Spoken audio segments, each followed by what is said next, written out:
Salutations everyone! Here we are. This should be, I think, the end of Yakuza Kiwami 2. I'm very excited, because usually the final bosses have been really good. Hopefully we'll have a good final boss, just like Nishiki was in the previous game.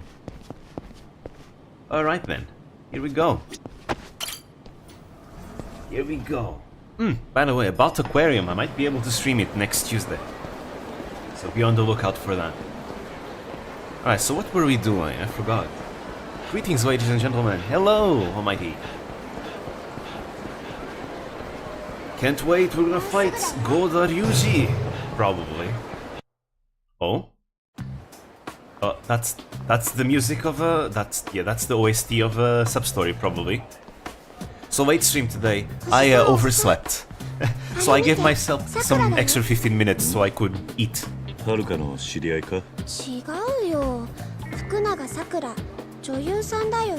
is not a sub-story then. It's voiced. It's voiced and Haruka also participates. But I tend to associate this as the sub-story music.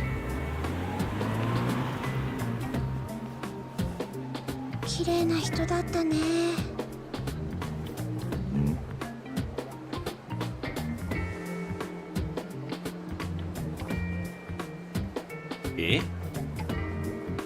think he knows you, Kiryu. He recognizes you. Oh, never mind, he's not looking at Kiryu. Hey, miss. You there, little angel. You're the goose's golden egg. A diamond in the rough. I can tell. A girl like you comes around maybe once a decade. No way. More like once a century. You're a star in the making. Mister, who are you and what are you trying to get from me? Haven't you ever dreamed of being a star angel? Become a real celeb? Of course you have. Everybody does. Hmm? Haruka, what's going on? Huh? It seems like he wants to recruit me to Hololive. You're this angel's daddy? I ain't nobody suspicious, so allow me to introduce myself here. I'm the president of Sotenbori Productions, my friend. And that is Yagu's hiring process. Yeah, we're just seeing we're right now we're looking at how Yagu hired Kobo. And that is we're a talent agency. I see. And sir, I say your girl here has got the wings of an angel, and with your help she could learn to soar. What do you think? Want to become Hololive's next top VTuber? I can practically guarantee she'd be one of the hottest acts in Japan. Nani? A little girl like Haruka? Yeah, say, our office is just over yonder. What do you say we have a quick chat? I just keep walking, Uncle Kaz. Hey, a quick chat won't hurt, pal. If you're in a rush, I'd be happy to reschedule. Here, let's do this. You got a cell on ya, Pops? Sure. So no wonder Kobo's fans are insane, they have Kitty on their side. Thanks, let's see here. Nani? Hey. Alrighty, that'll do it. I just gave you my direct number. When you want to see your girl shine, you just give me a call. I'll wait. You sure, Haruka? Yeah, I don't know about that. Let's go. Wait. They can hold hands. That's adorable. Wait. Hold hands. Come on. Hold hands.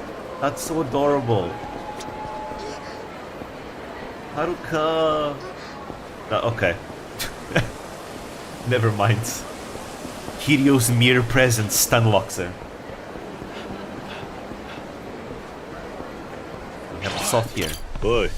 You can hold hands in Kiwami 1 too, though. Oh. I think I remember something like that. Oh, right, this is a sub-story. Never mind. Oh, no. I thought this was just a random encounter. Hey, nobody's stabbing anyone today. Just calm down and let's talk about it. None of your goddamn business. I'm... Yes, you don't got it in ya. What's going on here? Fuck it if I know. Lady just runs up to me out of nowhere, yelling about how she's gonna kill me. Bet she poured all her cash into a host club and now she's taking it out on the first host she finds. Anyhow, I got a jet. Be careful, you hear?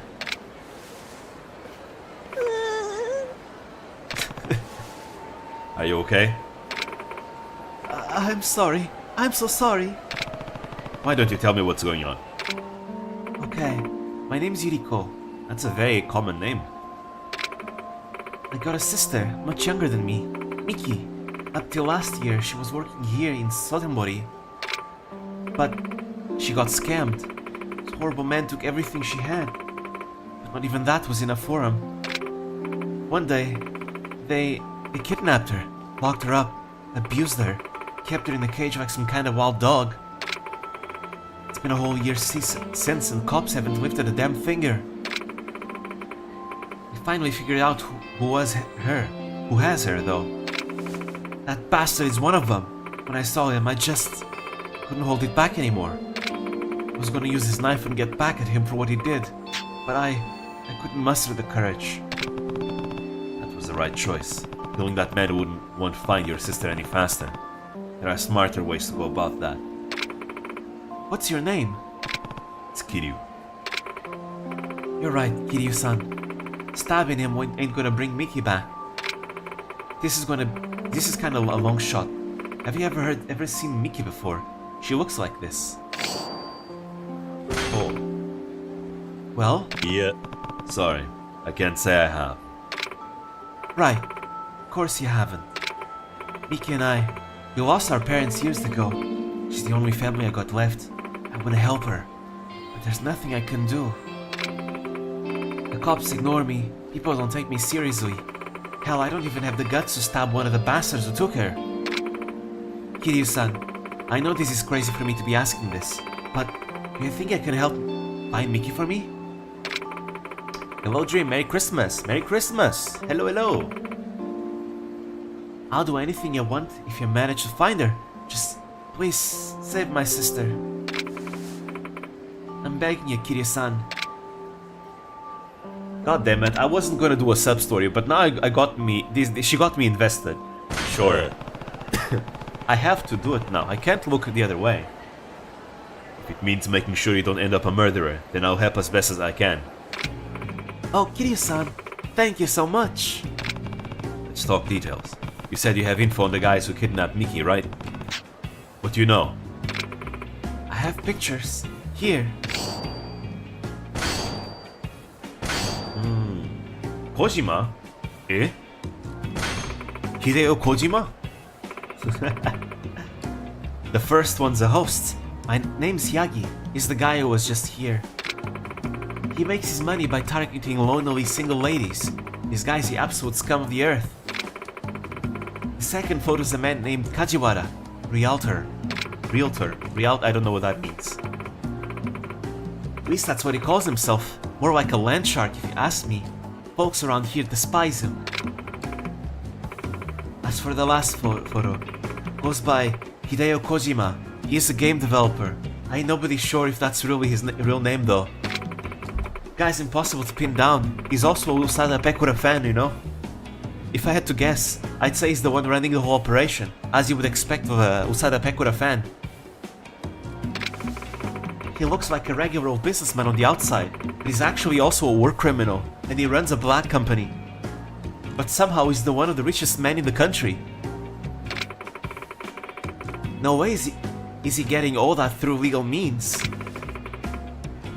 These are the guys who got Mickey, I'm sure of it. Okay, I'll see what I can find out. It's Christmas on December 25th. In my country, it's on January the 7th. Oh, really? Huh. January the 7th is also the birthday of my favorite singer, Shikata Akiko. Realtor, a person whose job is to arrange the sale, renting or management of homes, land and buildings for the owners, so like real estate. Okay. You got a real heart of gold, Kiryu-san. I can't find the words to tell you how much this means to me. The first guy, Yagi, is working in a club over on the east of oh damn, it's that one street. Shofukucho streets. I'm counting on you, Kiryu-san. Alright. I got invited into Pekura's army. She needs the numbers. Turning everyone into rabbits.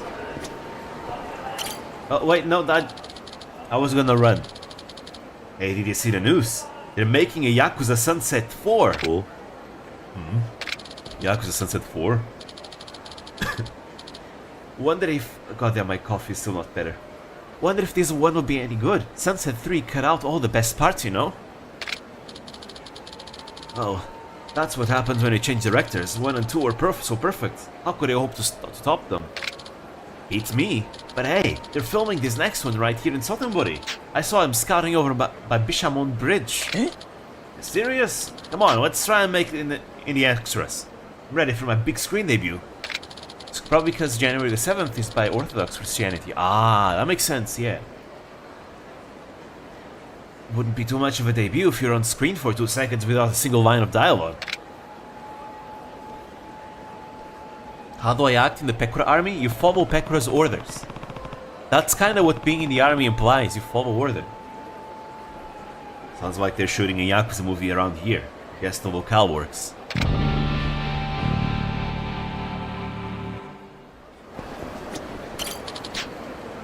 Alright, let's go get takoyaki. Haruka!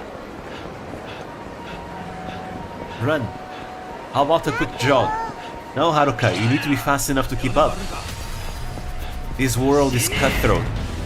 Alright. Hey, we got this music back. Alright, let's fight!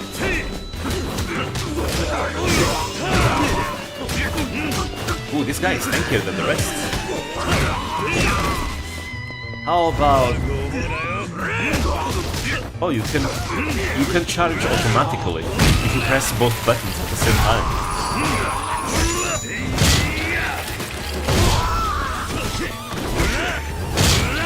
Yeah, my button presses today are not the best. Did you beat the cabaret minigame? No, I haven't. I kinda want to, but it's gonna be very time consuming and I just really wanna progress through the main story. We still got a lot of Yakuza games to go through.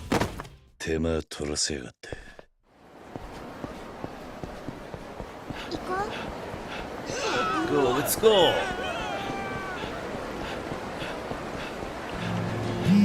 Oh. What's this? Hello? This is Sotenbori Productions, the president, to be specific. Talent agency. Yeah, I'm calling about your little girl. That sounds wrong. Boy. How do you get my number? I memorized it when I put my number in your phone, pal. I've got this game down, sir, and I couldn't let that little girl slip through the crack. Okay, that sounds so wrong. Matsuri, is that you? Can't get the little angel out of my head. Matsuri, is that you? Next step, he's gonna be calling her a kitten or something. I gotta say, this is the first time I've felt such a gravitational pull. Okay, back off, pal. Back off, pal. Someone call Ozara Kesatsu. She's gonna be big. Huge, even. I've got his instinct for this. Okay, now it sounds more like Kenmochi Toya. Matsuri's just out of hand lately. I haven't been checking out Matsuri as of late, so... Huh, interesting. But that checks out, though. It certainly does. I can personally assure you that she'll live out her dreams. Can I convince you to at least hear me out? Whenever you're free, would you swing by the office with her? I'll wait. However long it takes. I'll wait. I'll think about it.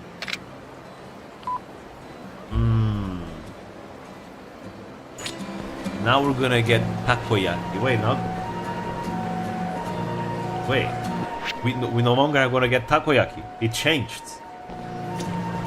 Alright. No takoyaki, I suppose. You know, she's a pervert usually, but lately she just went crazy. Huh, so she reverted back. Is that what you're saying?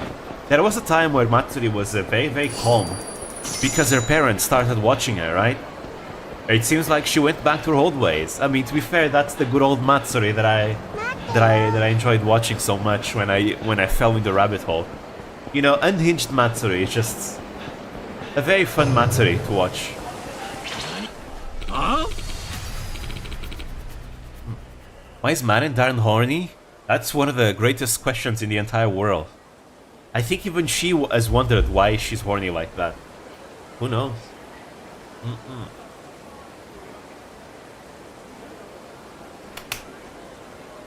Come on, babe. Give it a damn rest. Huh? I said it before and I'll say it again. You agents are all crooks. Was the most unhinged Whole Life members? That's a difficult question to ask. I mean, a difficult question to answer.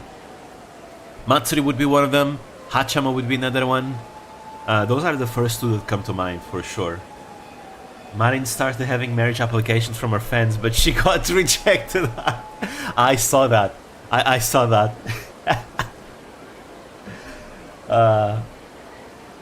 I love how her fans like to bully her like that. I did everything else said, and I still got no debut? Oh, don't give me that. One reason you didn't get a debut is because you didn't put in the effort. You know what they say, babe? The product ain't gonna sell itself. Takes hard work and perseverance. Don't expect everything handed to you, right? Huh? I don't need to take this. Give it back. Give me back my money. My bag. Today I can't read. What the hell? I'm just...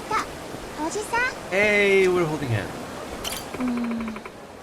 Like a sick joke. Registration fees, lesson fees, headshot costs. It all adds up. You think I'm just gonna roll over and let them take everything from me? That sounds like a scam, actually, yeah. I love how one of the letters, I loved you, but after one time, love changed to respect. Also, I can't answer on your feeling. You know, it's kind of funny. I feel like that is actually such a healthy thing to say. You know? He was a gachkoi, right? He was a gachkoi. But eventually, that gachkoi love, it was actual true love to the point where it became true respect, right? And now he even rejects her. You know, that's... I feel like there is a certain point where we went into a certain unhealthy situation where it then became healthy again. And I feel like that man, that person, they reached gachkoi enlightenment, you know? I feel like that is literal gachkoi enlightenment. That... Props to that guy. Props to him. I'm assuming it's a guy. I mean, the majority of Marin's fans are guys, so... Statistically, it's likely to be a guy. Just imagine Evil Marin. She would be like, I'm not horny. Yep. For sure. Definitely. Alright, let's go. Wait here a sec, Haruka. Okay. I hope you can beat up all the thugs, by the way. I've been waiting. Please, please, have a seat. I'm only here to let you say what you wanted to say. Don't make any assumptions. Yes, and thank you for doing so. See, how it works is, we'll take the young lady into our care and put her into training. Acting lessons, voice training, dance lessons. She'd learn all the tools to make her idol debut. I knew it was an idol agency. And then we're gonna give her a model, and she's gonna become a VTuber to our company called Hololive Production. Yeah, Hololive Production. And then she'll be playing Minecraft with Gaurgura and Usada Pekura. Hell yeah, and don't worry, we'll keep her far away from Matsuri and Fubuki. And Watame.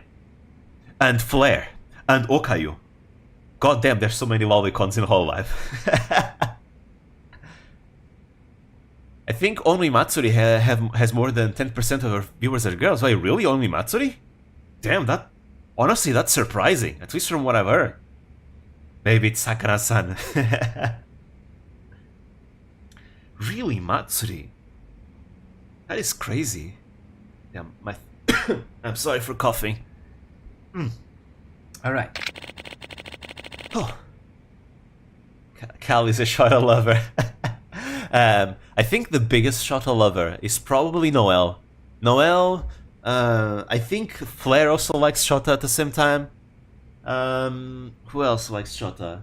Suisei likes Shonen. Not exactly Shota, but Shonen. Who else likes Shota? I think there's a few others, but I'm forgetting right now. Do we need to watch other debuts from the new Face Girls? Yeah, I haven't watched it. I haven't watched them yet. I need to take a look. Then again, I just need to do an overall discovery of Face Connect, because so far the only members that I know really, well are Pippa and Tenma. I know a little bit about Leah, but that's about it. I don't know much about the others. I need to do a huge discovery of them all. I'll probably do so because I've been discovering a lot about VTubers when I add them into Nobunaga's Ambition.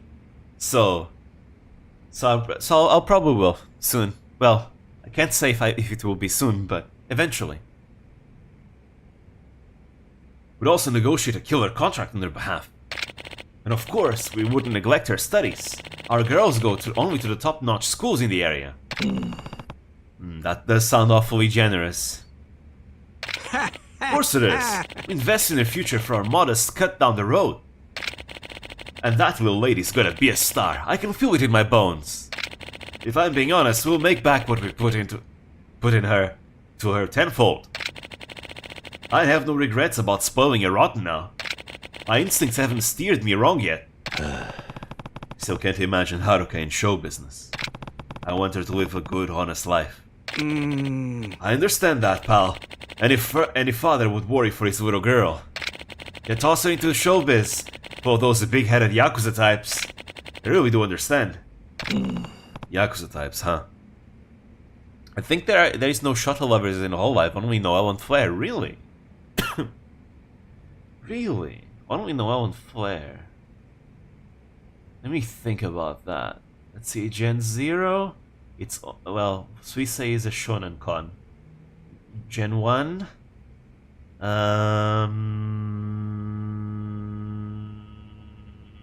isn't Choco also kinda in, I mean, no, not really. No. I think that's just wishful thinking about Choco and Aki now. No, never mind. Gen 2? No. No. Also, Choco is Gen 2. Choco is into everyone. Fair enough. Gen 3? I mean, gamers first. Gamers we have... No, Okayo is a lolicon, not a shotacon. Yeah. Gen 2, that's that. Gamers, that's that. Gen 3, it's Noel and Flair. And Marin. Marin is also a bit of a shotacon. Just a little bit. I mean, she used to be way more in the past, but she still is, according to, you know, some clips that I've watched of her. Marin also falls under that category, actually. I remember that very cursed stream. I think it was what? Last year or was it 2 years ago? I think it was 2 years ago. Where she was super sleep deprived. And she had to do like idol training for the concerts the Whole Life did. The Holofest. I think it was Holofest. And that's the clip that made me realize, oh yeah, she's also a shotacon for sure. That was such a yabai stream. Marin is kind of more into young girls and mature women. But yeah, but that one stream that she did where she was talking about, you know, shotas, you know, I feel like, nah, I think Marin also falls into that category. Let's see. Then Gen 4, I don't think there's anyone in Gen 4. Then Gen 5. Gen 5, no one in Gen 5. Gen 6.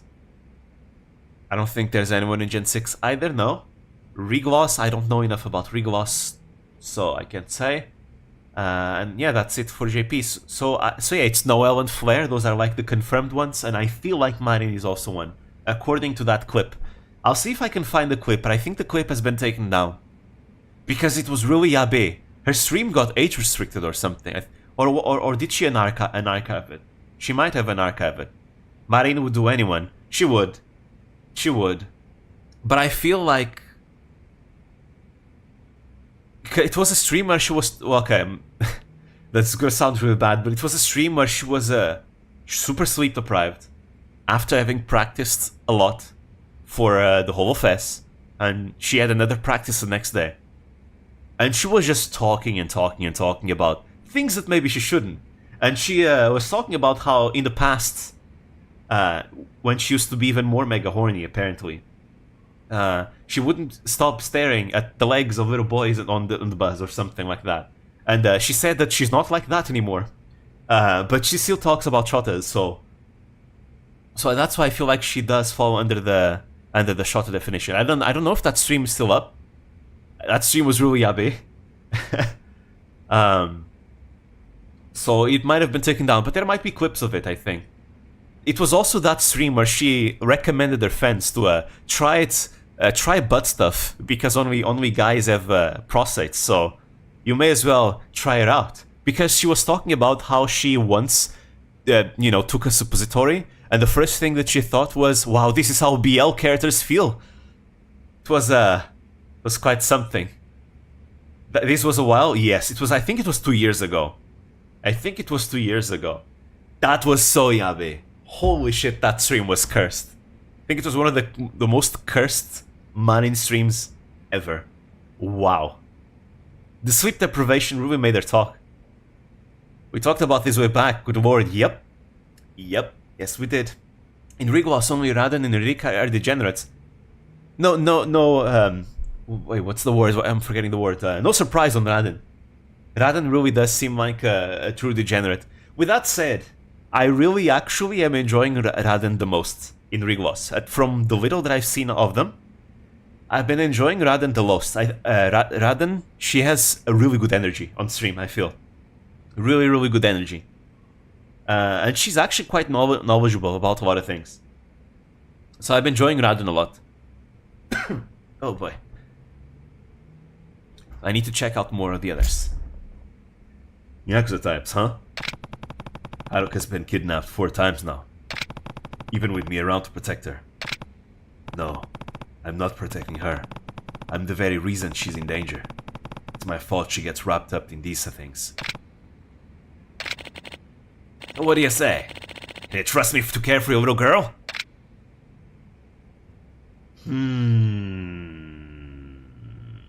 What should we do?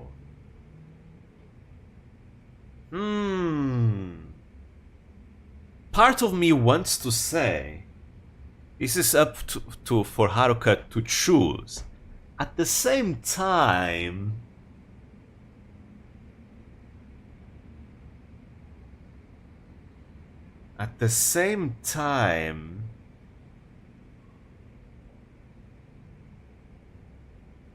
let's not be hasty about this. Should probably do some research. Does Google already exist? Oh boy. Does Google already exist? Google it. Google them, Kiryu. I need some time to think about it. I think it's best not to make the decisions for Haruka. I understand the hesitation. I surely do. Time ain't on your side here. Boozing it out with a GF is a shit. Before long, she'll be a real beauty, growing up in the blink of an... Okay, now you really sound like Ken Mochitoya. Botani's usually say so. She is. She is. She smokes and drinks. I just can't see myself dating someone that smokes and drinks too much. I mean, you're not going to be dating her. She's an entertainer. So you don't need to... You know, all those things are irrelevant to support her as a talent, though. I mean, do you support people because you feel like you can date them? I don't think that's a good thing. I don't like being with people that smoke, but you know, I'm not going to be hanging out with Raden, so it's not like it affects me at all. So I don't let the whole smoking part really deter me from supporting Raden. You have to support them, not looking at them as GF material. Exactly. As for the drinking, I don't drink either, but I usually don't have problems with people drinking around me, as long as they can control themselves. And even then, apparently, and even then, when it comes to smoking, apparently there are like vaping things where you don't feel the smoke. I have a friend of mine who uses one of those, and I actually do not feel anything. I still don't like, you know, the smoking still, but at least it doesn't affect me like cigarettes actually do. Because with cigarettes, I really can't breathe. It's really difficult to breathe. I start coughing, it's terrible. It smells terrible. But with those vaping things, at least I can exist in its vicinity. It doesn't have that AoE effect. Right? The fact that she drinks and smokes on stream is the funniest shit to me. A lot of people did not take that very well. Because it's so un-idol-like, right? I think she's like the first like VTuber in whole life coming out that, yeah, I do this and that. I remember there used to be jokes about Pekora smoking. Now that was just a joke. It was like a joke Korone started. Because can you imagine Pekora, like, you know, going off stream and saying, yeah, I want this one, Peko. It became like a joke, Pekora smoking, but that's not like, that's just a joke. But with Raden, it's like, oh shit, she actually does it. So but a lot of people didn't take that very well. Because again, a lot of people, I feel like there's a lot of fans that truly do see the talents they support as potential girlfriends, right? And to a lot of those people, like, obviously, Raden does not fit because she smokes, right? And that tends to be a big deal breaker for a lot of people. Which I can understand. It is a deal breaker for me, for example. But like, these are talents we're supporting here, not potential dating partners. We should look at them as talents, you know, as people that we want to support it because they give us joy and entertainment, right? So that is why. Actual peak I don't care energy. Yep, She literally said something like that. It's like me for real, for real. I support people regardless. I'm just saying I have a bad history with drinking and smoking stuff. I have PTSD from a person that does that stuff. That's fair enough, I suppose. For long, she'll be a real beauty, growing up in the blink of an eye. Other agencies are gonna swoop in like vultures, and I can tell you, they ain't all honest. And that ain't all, pal.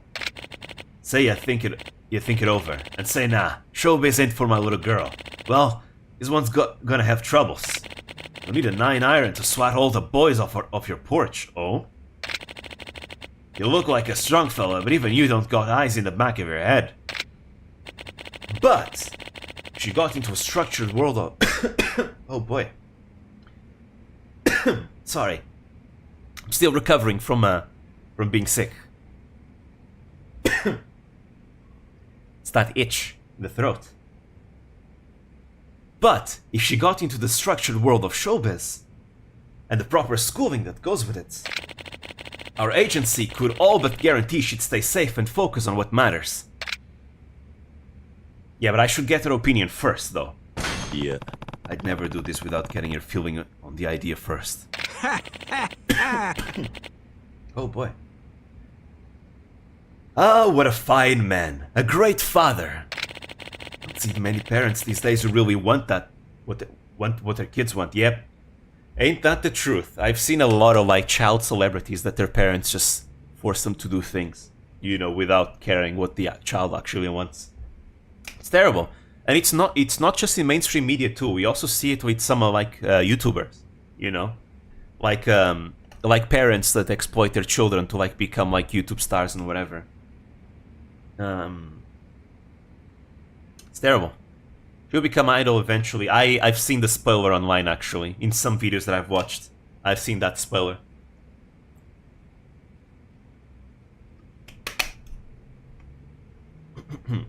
This guy doesn't know that Kiryu isn't her father. Yep.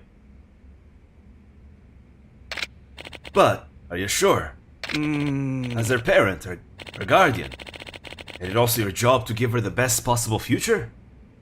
Yeah, but, you know, shouldn't the child... I mean, not the child, but I mean, shouldn't the child also, you know, have an input as to what they want to do or not? Just saying. I think forcing it is a bad thing. Recently, I watched a video by Joey, the anime man, where he's reacting to this documentary about like these people, these people in Japan, parents, that were forcing their kids to like go through plastic surgery at like 9 years old, right? And it was just terrible, right? It was a very uncomfortable video to watch. And it's like, yeah, man, it's best not to force your kids to do anything, you know, against their will like this. You know, stuff that involves like working or changing them in a permanent way or something that would give them like great stress or anything. You know, big things like these. It's just best to give them an input and not like, again, just not forcing them. Sometimes there are certain decisions. While parents are the ones that have the ultimate say, I feel like there are some decisions where you really need the child's input, you know? One time she said Kiryu is not her father. I never seen Kiryu so broken and sad. Damn.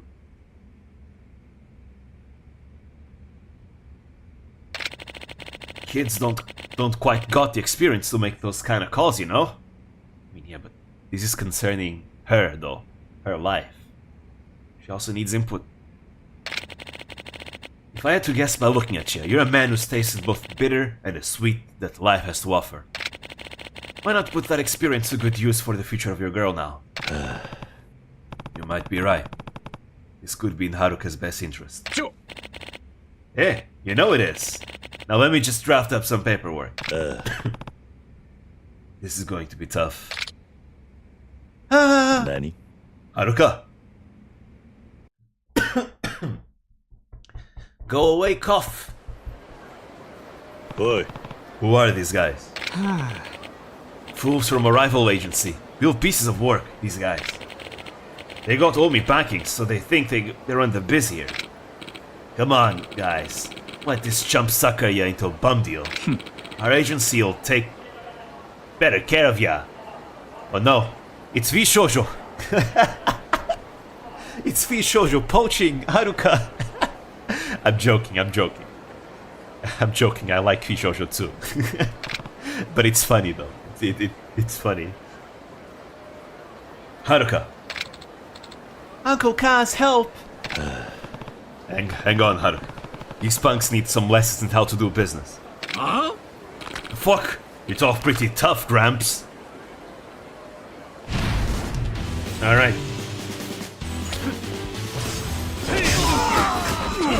It's not Vishojo, Haruka is not retiring. True, you're right.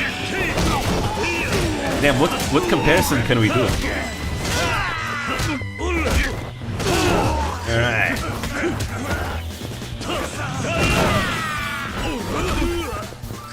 More like Wactor. Yeah. Wactor, or maybe Project, AccuAir. I got you. I wonder what happened to AccuAir. I didn't see what the aftermath of everything was.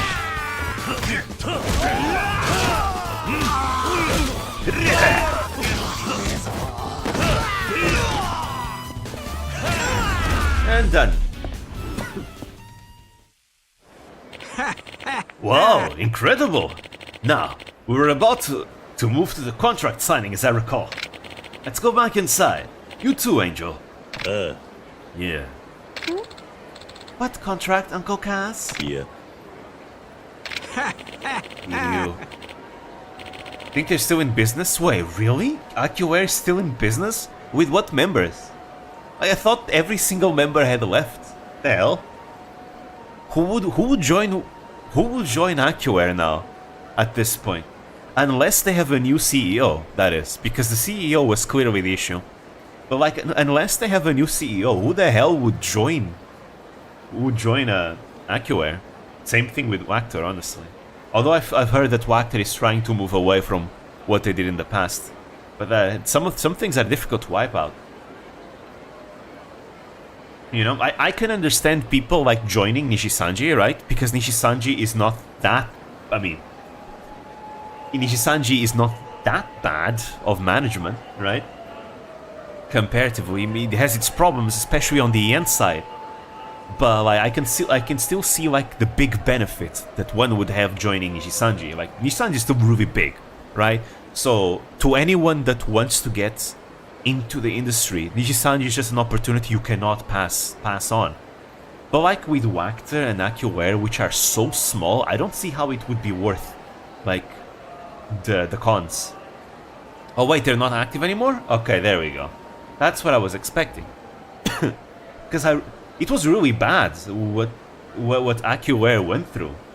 I was super invested in what was happening to AccuAir, because I remember that when they announced their auditions the first time around, I auditioned for AccuAir. So when I heard that, oh, this agency that I auditioned for in the past is now getting under fire, it's like, okay, I want to know what's going on, because holy shit, it could have been me in there, right? So and unlike Wactor, with Wactor I didn't pay attention to Wactor. But with AccuAir, I paid a lot of attention to all the drama that was going on with it. We just took the next step toward your future, Angel. You're gonna be an idol. You're gonna shine so bright, your daddy here's gonna need shades. You'll be at top-ranked school. You'll be at a top-ranked school, living like a princess. なんで勝手に決めるの？冗談じゃないわよ。ええ、お父さんは君の人生のためを考えて。私は今のままで十分幸せなの。はるか、 So 聞いてくれ。maybe the audio is a bit slow. おじさんも私を捨てるの？私もう一人になりたくない。Oh, sorry. I'm just increasing the audio a bit. There you go. Nice. そうじゃない。俺といるとまたお前に怖い思いをさせる。怖くなんかない。いつもおじさんが守ってくれたから。どうしても私を置いていくって言うなら一人でも会いに行くよ。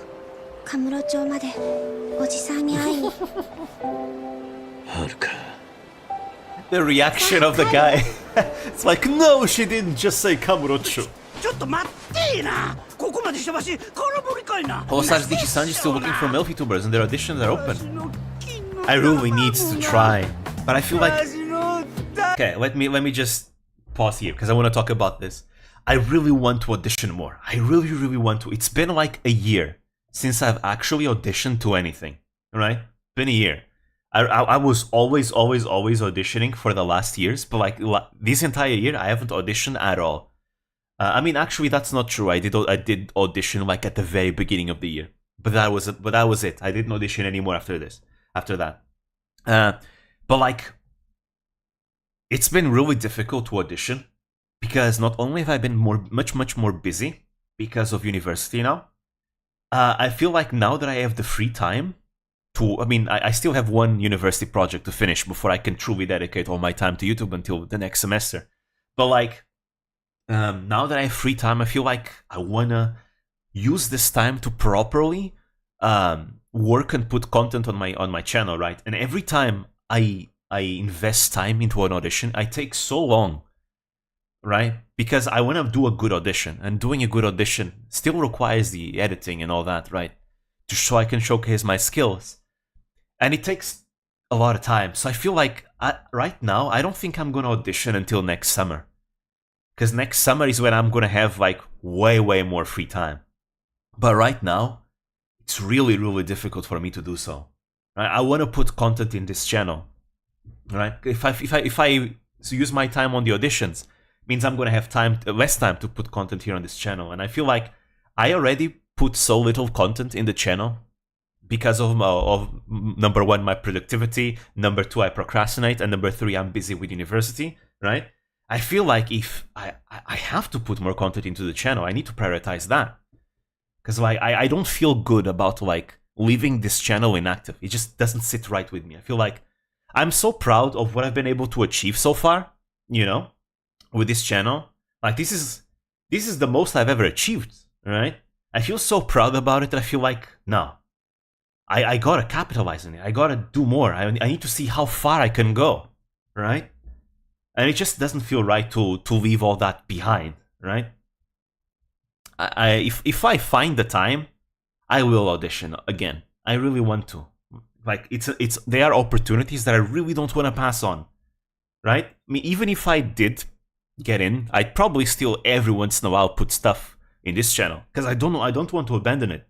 This channel is very special to me, right? It's something that I started on my own without skills. I mean, without skills. The skills that I put into this channel are all skills that I learned on my own. You know, I didn't take any classes anywhere. I didn't like get education about any of the things that I know. I just looked stuff up online and learned as I went, right? So this channel feels very special to me. So it's like, I need to put more content out. I want to. I have so many ideas that I want to do. I have so many like half-finished videos that I've been working throughout the year. I want to put them out. And I've been having like, during my inactive time in university, right? More ideas have come to mind, more and more ideas. I want to execute them all, and I feel like I don't have the time to execute them all. So that's why I think for now I'm not gonna think that much about auditions until at least next summer, because next summer then I'm gonna have like several months free time, and then I can definitely afford the time to do it. But right now I only have like 1 month, maybe less than a month of free time, and I want to use that month to work on my YouTube. Well, first I need to finish my last university project. I finished. There was two of them that I needed to finish. One of them is done. Now I just need the other one. So that's why I haven't done the video of the whole New Year Cup yet. That's why I still need to finish the other one because the deadline is coming up. But then I'm going to be dedicating my time on my channel through and through. If I can find the time, I will audition, but I don't think I will. Yeah. I might try to go and audition, but my English is bad. I also think they're not gonna hire people from my country. It would be difficult, but I guess you could still try though. If there's one thing about auditioning that I can say is that I feel like it was still a good experience. Like all the auditions that I've done in the past, I don't think they were wastes of time. I learned a lot. Every time I did an audition, I feel like I learned something new. Maybe a new skill, maybe some new idea, you know, the process and all that. So it was still worth. Gives you experience and all things. So even if you might not get in, I'd still think if you really want to do it, maybe one day, I'd still say it's worth trying. You know, just try and see. Could be a valuable experience. You never know. As for the English, you know, if it's Nijisanji, I don't think that's an issue, as long as you know the very basic, which you do. You can communicate. So I don't think that will be an issue. So why did you say, oh no, it's Vishoujo? It was a joke. It was a joke because Vishoujo has a lot of members that belonged to like other agencies, and the thugs here in the game were trying to poach Haruka away. But it was a joke. Like Whole Life also has poached members, you know. It's normal. It's any industry does it. It's not a bad thing. I don't think it's a bad thing. Like if one agency is giving better conditions than another, I mean, hell yeah. For number one, for the talent, that's amazing. The talent ends up winning. For the companies, it just means that the companies are trying to give better conditions to the talents to get the talents on their side. And for the audience, that's good because the audience ends up having better content, because if the talent is happy, then most likely that's going to reflect on the content too, right? And the talents can feel happy knowing that the talent they're supporting is having better conditions. So I like this. This is competition. Competition is good. Competition is good for the talents and is good for the consumer. For the companies, it means that they have to invest more money, right? Might not be the best for the companies, but investing money, they already make so much money. It's not like investing money to give better conditions to their talents is a bad thing. It's a good thing. Again, it's a good thing for the audience and for the talent. So that's why I've seen people like criticize like Bishoujo for poaching. It's like, no, they're offering better conditions that the talents are liking. Why is that a bad thing? Again, to be fair, a lot of these criticisms comes from people that have like one-minded like agency loyalty for some reason, right? I don't understand that agency loyalty.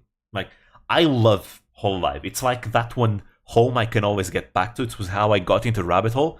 Like, I love Whole Life very, very much. It's the agency I know the best. But like, at the end of the day, I'm not gonna be 100% loyal to Whole Life, because like they are a company at the end of the day, right?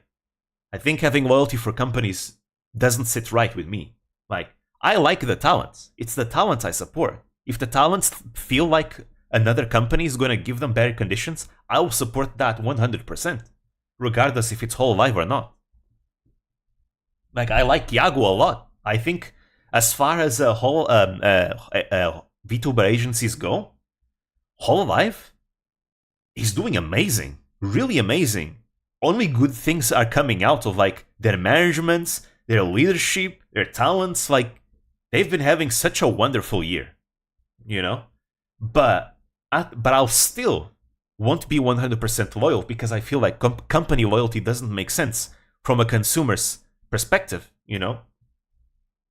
Because I'm just supporting the talent. But yeah, that went into a tangent. Sorry. Hello, randomness. By the way, where is the VTuber model of the 10k subs? I still need to look into it. Because I got into the 10k at a very bad timing. I got into 10k when I got into universities, and I've been most of my time has been in uni. Once I'm done with my last university project that I have to do for the semester, and the Mario Kart video, because the deadline is coming up too, that's when I'll finally try and look into the model. I haven't been able to so far. The timing of me getting to 10k was a bit unfortunate. I mean, I'm happy I ended up getting to 10k faster than I thought. I remember I said I'm gonna get to 10k in the next 5 videos that I make. And what happens is that I get to 10k in the very first video that I make after that statement. So I ended up like getting to 10k way faster than I thought I would. That caught me a bit off guard. It definitely did. But yeah, again, it's just a matter of time right now. I will do it. I definitely will. I just need some time. I support everyone. Whole Life looks much better than others. It's true. I agree with that. Again, I don't have any company loyalty. I'll support every company. But one thing is for sure. Right now, as far as agencies go, in my opinion, I feel like Hololive feels like one of the best, if not the best. Right? I just feel like that's my opinion, obviously. You know, I feel like every company I feel like does things differently, and they have their pros and cons. Maybe Face Connect looks more comfy. Yes, that too. Right? For example, let's compare Face Connect and Hololive. I think they're both great, but for different reasons. I think whether you would want to get into another, one or the other, really depends on what you want to do. Right? If you are on the more based side of things, you should probably go to Face Connect, right? Where you have more freedom over what you can do. Right? If you want to go into, you know, into a place that's more idol-like, I mean, Face Connect is an idol company technically as well, but more traditional idol-like, you know, maybe and you're willing to maybe overlook a few freedoms, right? The loss of a few freedoms, but you know you will be taken care of good, and you're fine with lots of eyes on you, because if you get into Hololive, you're gonna get lots of eyes on you. That can be a lot of pressure for a lot of people. Like, Hololive is great. Like, if I had the choice personally for any agency, I'd go for Holostars, like 100%. Even if Holostars is not the same as Hololive, I mean Hololive production, but it's not the same. They don't enjoy the same success. Still, Holostars 100% of the way, because I personally trust the management of Holostars more than Nishisanji. Just don't go into Nishisanji? Well, no. If I criticize Nishisanji a lot, like a lot. But if I had the choice to go into Nishisanji, right? As long as Holostars is not in the table, right? Obviously, if I could choose between Holostars and Nishisanji, it's Holostars 100%. But if I couldn't, like if I could only go into Nishisanji, I would go in a heartbeat, 100%. The advantages of getting to Nishisanji are so big. In my opinion, as someone that's not that into the industry yet, like I'm really small, like really small. Someone of my size would benefit so much into going into Nishisanji. It's worth the cons. I mean, as long as you can, like, you have the mental strength to handle things, which I'd like to believe I do. I mean, I don't know until I try, but I'd like to believe I do, right? But I feel like the advantages are just too good. Nishisanji is a very for-profit company. They want to make money. That's what Nishisanji's goal is. They will use their talents for that purpose. In my opinion, if you are someone going into Nishisanji, obviously it's fine if you go into Nishisanji because you like the members that have. There's so many members of Nishisanji that I love, right? But I feel like if you go into Nishisanji, you need to have that in mind, that this company is going to use you to get money back. And I feel like you shouldn't feel bad for also using the Nishisanji to make money as well, right? Getting into Nishisanji as someone that might be small means you're going to have lots of eyes on you. You're going to be able to have a much bigger audience, right? You're going to be able to network with many talented individuals. You're going to be able to have the means to reach out other creators to be able to do more high quality production stuff, right? It's going to put your name out there, right? And it's going to be a good experience in the curriculum, right? So once you complete the contract, imagine, I mean, it's up to you to decide how long you want to stay in Nishisanji, right? The contract of Nishisanji wants you to at least be there for one year, right? 1 year. That's what the contract, well, at least that's what in the auditions, if you go on the auditions, they tell you that they want talents that can at least stay for 1 year. And usually the contracts last 1 year, right? So after that, it's up to you if you want to stay or if you want to go somewhere else. If you decide to go, whether because you feel like you're going to get better opportunities somewhere else, or if you just don't like the environment anymore because of the management, like you were in Nishisanji, that is big. I think any agency that you try to get in will probably want you in because you were in Nishisanji. Like, that's big. It is one of the biggest agencies in the world, up there with Hololive, right? in some cases, Nishisanji is still bigger than Hololive, depending on how you look at it. Like profit-wise, Nishisanji is winning actually in profits. In Japan, Nishisanji is bigger as well, right? Nishisanji is big, really big, right? So like if you join Nishisanji, complete the contract, and then you quit, any other agency you try to get in, it's gonna be much easier. Nishisanji looks like Vishojo University? Well, exactly. Because like, holy shit, not only do you network much better, you can go to Vishojo too, despite they have Vishojo in their name, they hire boys too. Yes, that's true. Personally, the reason why I wouldn't choose Vishojo is because I prefer the culture and environment of Nishisanji and Hololive. Because Nishisanji and Hololive, to me, feels more into the Japanese sphere of influence of the VTubing industry, right? I personally like much more. Because Vishojo is more into the Western Twitch sphere, which I can enjoy as an audience member. But if I were to be a VTuber myself, I prefer the Japanese sphere of influence of, Holostar, of Hololive and Nishisanji, personally. That is just what I enjoy. Because I feel like there are like subculture differences depending on the agency that you go, if it's more Western aligned or if it's more like Japan aligned, right? That is why. But like if you join Nishisanji, complete the contract and then quit, now it's going to be much easier to join Vishojo, to join maybe Holostars and Hololive, maybe join any other agency that you try to get in. Even if you stay as an indie, you're probably going to carry on with you many of the fans that you've had in your time in Nishisanji. It's happening to a lot of the ex-Nishisanji members, or any like big agency members, right? And getting into Nishisanji is profitable, even if the Nishisanji members don't get that much money compared to like Hololive. It is still profitable because the amount of attention they get is insane. Right? It's Nishisanji after all, right? I mean, it's profitable compared to someone that's starting out, right? Someone that might be small, right? So that's why, even though Nishisanji has all the cons of bad management, the cuts are very small. You don't get as much help, and you kind of need to fend for yourself a bit, and you might have, some other issues here and there. I feel like the pros far outweigh the cons if you're someone that before joining Nishisanji might be small. Like if you're really, really big, maybe you don't need to join Nishisanji unless you just like the members, right? Because a lot of people join Nishisanji because they love the talents, right? And they're just fans of the talents and Nishisanji as a whole. And that is fine, right? But if you aren't, right? As long as you give money to the company, I don't think Nishisanji cares why you're joining Nishisanji. As long as you make a profit for them, they'll be completely happy you using them if it means they get something back in return. That is why. Shion goes in an indefinite hiatus. Oh, really? Oh, shit, I need to look into that. I hope nothing's wrong has been going on. Hopefully nothing bad happened. But yeah.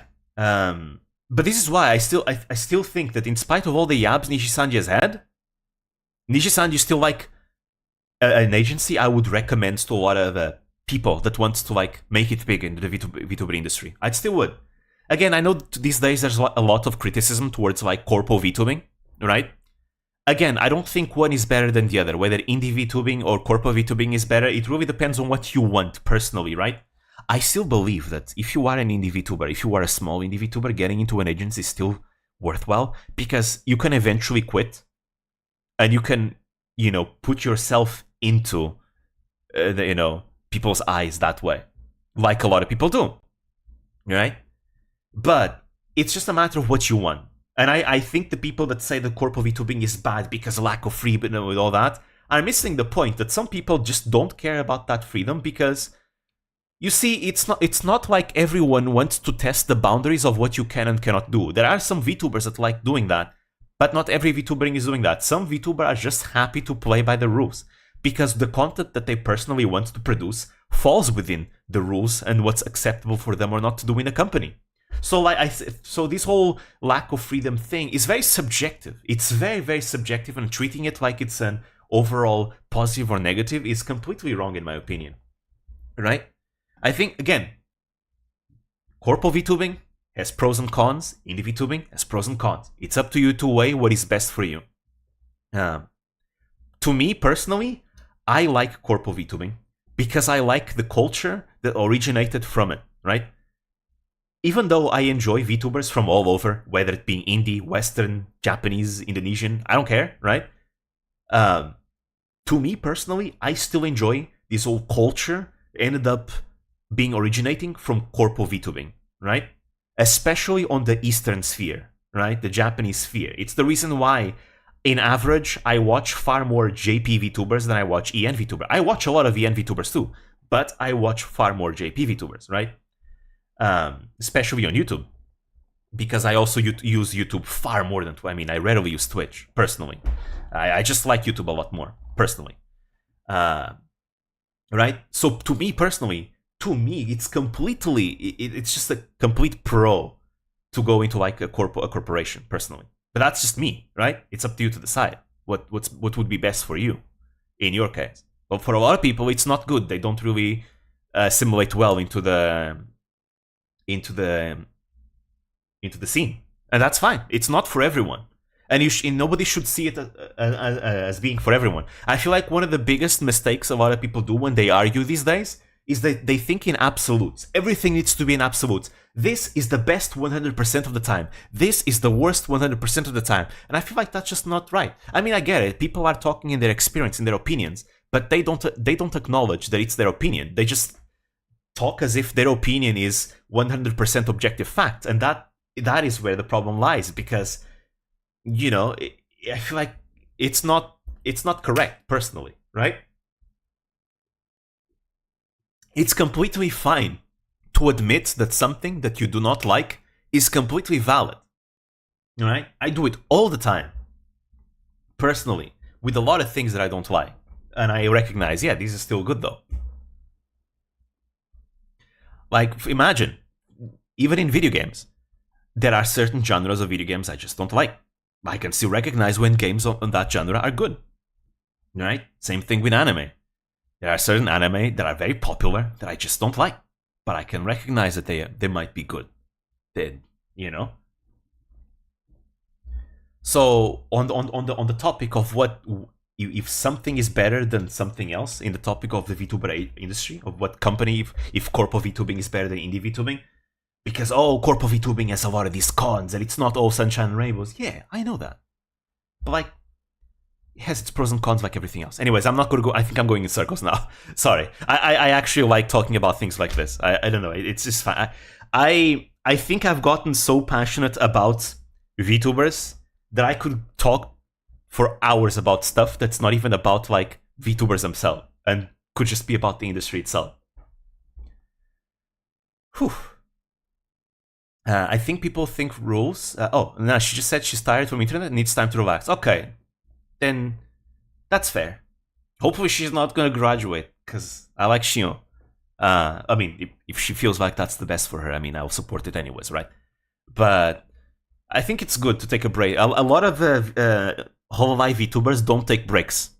They just don't take breaks, and they stream until they drop, basically. I mean, Pekura, there was a time where she was her health is really declining for it. I mean, Pekura is addicted to streaming. She loves it, right? But she really needed that break. And I think I do think that VTubers should take more like big vacations every once in a while, like like 1 month or two. I mean, remember Ina, when Ina took that indefinite hiatus? A lot of people were very afraid that she was going to graduate. Personally, I wasn't that afraid, because I feel like she wanted to get her life on track, and I feel like that would be enough for her morale to go up. And it did. When Ina came back, she was as good as new. She was so much more positive, much more happy. You could see it in the way she speaks in her voice and everything. Her confidence and all that. She just seemed like such a much more healthy individual, like mentally. So I feel like these types of things, like breaks, are very, very good for the members. But yeah, I think people think rules are taking freedom from you, just as kids who doesn't know about professionalism. Yeah, exactly. Like having rules, it doesn't mean that doesn't mean a bad thing. As if all freedom is good. Like freedom is nice, but there comes a point where rules exist to serve a certain purpose, right? I feel like, again, it goes back at this absolutism that I'm talking about. A lot of people, I feel, that I've been observing think in absolutes. I believe 100% in this. I believe in 100% in this. 100% freedom. No, 100% restriction. It's like, can't we have like a balance in between, or having an in between somewhere? We don't have to always operate in absolutes as if absolutes are the only way that life works. It doesn't. No. Sometimes there are places where you can draw a line in between somewhere. You know, sometimes you can look at a case by case basis and decide what is best. On the topic of like what is best, corpo VTubing, indie VTubing, it depends. Depends on who you are. Depends on what you want. Depends on what you're gonna do. Depends on how you weigh it in the scale, right? So I do not agree with anyone that supports the absolute on either extreme. I just don't. Again, I just don't like to think in absolutes overall. Because I feel like thinking in absolutes. The reason why I don't like thinking absolutes is because thinking in absolutes oftentimes feels almost like a way for people to not think. Let me explain this, because I know this might sit wrong with some people. But it's just that thinking in absolute is almost as if, okay, I believe 100% in this. That means I never have to think otherwise, because I already know I believe 100% in this. Alright? It's almost as if you always have a default choice because you believe in that absolute, right? Meanwhile, if you do not believe in absolutes, you always need to think, right? You always need to think more, I feel, in my opinion, because you need to make decisions. You need to make more decisions to be able to discern where that line in between will be in each case, right? That is why I believe that thinking in absolutes is a bit harmful, personally. I mean, but again, depends. Taking breaks is important, yeah. Working for Nijisanji like a symbiotic relationship or talents, I mean, depends on what you define as symbiotic relationship. The Nijisanji wants to make money, and if you are a talent that makes money, if you are a talent that makes money, Nijisanji doesn't care if you use Nijisanji for money as well. If everyone gets money out of it, it's a win-win. So like Nijisanji doesn't care as long as they win. So you can use Nijisanji as much as you want, so long as Nijisanji gets to win as well. Only a Sith deals in absolutes.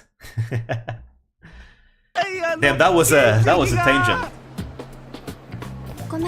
But yeah, I just don't agree with thinking in absolutes because I feel like it stops people from thinking. 何でも許したくなるその笑顔が君の武器やで。バイバイ。ほなさいなら。ってアホかいな。わしがたぶらかされてどないすんにゃ。わしゃまだまだ諦めまへんで。Damn, that was a tangent, but I enjoyed that tangent. I like talking about. I think I should have more chatting streams where I talk about VTubers and the industry.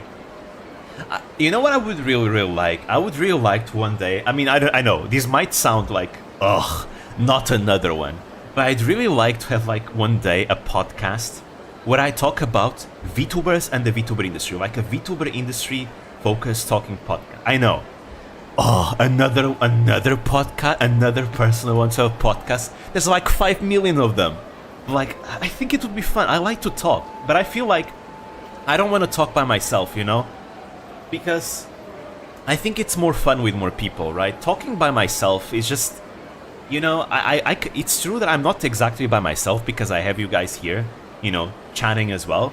But like, I feel like because I'm the one speaking on video, there is a certain like big presence that my voice ends up having over everyone else, and I feel like I'd like to have more people to be able to have a more balanced inputs, right? So that I would be able to perhaps, you know, agree with someone else or disagree with someone else and have an interesting discussion about things and be able to hear more inputs in a more equal manner than just me always, you know, talking. Because the content creator has a certain like advantage in discussions with chat, right? Because, well, I have the microphone, that's why. Why don't we do a podcast? I really want to do that one day. I think probably only after I become a VTuber though, because right now, you know, I want to put something on screen. I want to put something on screen to represent myself. So if I do that, a podcast, again, this is just an idea I'm putting out. I literally just thought of the idea right now, like right now. But I'd like to have a podcast. Who knows? Maybe. I mean, I might be trying to reach above my weight class, but maybe I could even invite the press Nosage into it. Again, I don't think that's gonna happen because he's way bigger than me. But you know, guess that wouldn't be a bad thing to try. I've always wanted to talk to him, because I think he has some interesting inputs on the industry. Some of them I disagree with some of his inputs, and I think that would make up for a good discussion, right? I really like his content, his video content. I watch it a lot. I've been watching for a long time, and I feel like the disagreements I have with him would be really, really interesting as a discussion, right? That's why I specifically think the presidency would be good. But again, first I want a model before I execute that. First I want my model. And yeah. Hey, remember that girl with the amazing voice? One who always practiced down by the river? Yeah, did you know she works at that bar? I think it's called Stigel. Huh? Does she think for folks who go drinking in there? Should drop in sometime.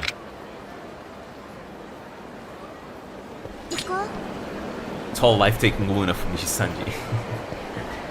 But yeah, the podcasts does sound like such a fun idea. I just want to talk about the industry and VTubers and all that, but with more people.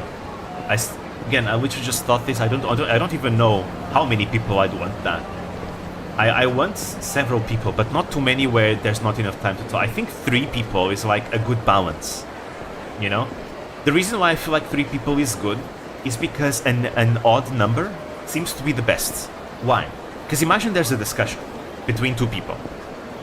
If 2 people are in a stalemate, right, I feel like the discussion doesn't go anywhere. But with 3 people, the discussion can go somewhere because, you know, if there is like a divide, there will always be one side with more people supporting that divide, and I feel like that is just healthy for a discussion. Because if there's something that I find sometimes frustrating, is when arguments don't go anywhere, because it's a stalemate between 2 people, right? But if there's a third person to break the stalemate, I think that's a good thing for discussion. Because it means that even if the third person doesn't exactly have that much of a position, it means that either side will have to argue properly to get the third person on their side, and whoever has the best arguments will get the person on their side, and that person will be able to break the stalemate, right? I don't know, I just think that it's a healthy thing, personally. That's why I feel like 3 people is good. Like 2 people is too little, because again, it can give ways to stalemates. 4 people is the same thing, can give way to stalemate, but it's too many people as well. And that means that there's less time for everyone involved to talk. Also, now the audio is really loud. There we go.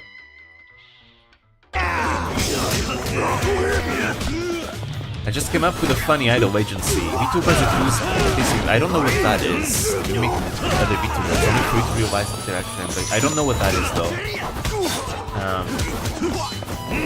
So who do you want to be on your podcast? Let's see. I just thought up of this, so I really have no idea. The first one that comes to mind is literally the press Nosagi, because I've been wanting to talk to him for a while. Because I think, like I said, I think it would be a good discussion about industry and VTubers. And he does a lot. I've been watching him for a while. I like his content. I think a lot of his videos are very interesting because he discusses topics, right? It just would be interesting, right? And again, I think I'm trying to reach above my weight class though, because he's way bigger than me. But if I could choose someone, I think he would be good. Even though I know that he's a bit of a controversial figure, and there's a lot of people in the VTuber fandom that do not like him because of that one incident with him. But personally, I feel like that is past. He doesn't do things like that. It was a genuine mistake, in my opinion. So I don't think it's fair to keep giving him shit for it when it clearly is something that's in the past now, and he learned from his lesson. So that's why. And again, we have different opinions, and I think I feel like, just like Connor once said in Trash Taste, and a podcast where everyone just agrees with each other isn't an interesting podcast, and I feel like disagreeing is good. Again, the Press Nosagi, I really like his videos, but he's done a lot of takes that I really do disagree. And I think that is exactly what should be capitalized on, the disagreement for interesting discussions, right? That is the best part. That's it. And again, I'll have to think about... Again, I don't want to think too much about the podcast because I still have several steps I need to complete before I even get to thinking about the podcast, like getting my model for one. And I feel like getting my model also is going to require a bunch of steps because I've never commissioned anything from anyone. So this is going to be a first for me into the world of commissions. There's a lot I need to learn. And before I even do that, I want to take care of the things that have deadlines right now, which is my university project that I need to finish, and the whole New Year Cup video. Those things have the most soon deadlines. Those are the two things I need to complete right now above everything else. But yeah, whew. I think the Press Nosagi doesn't do collabs.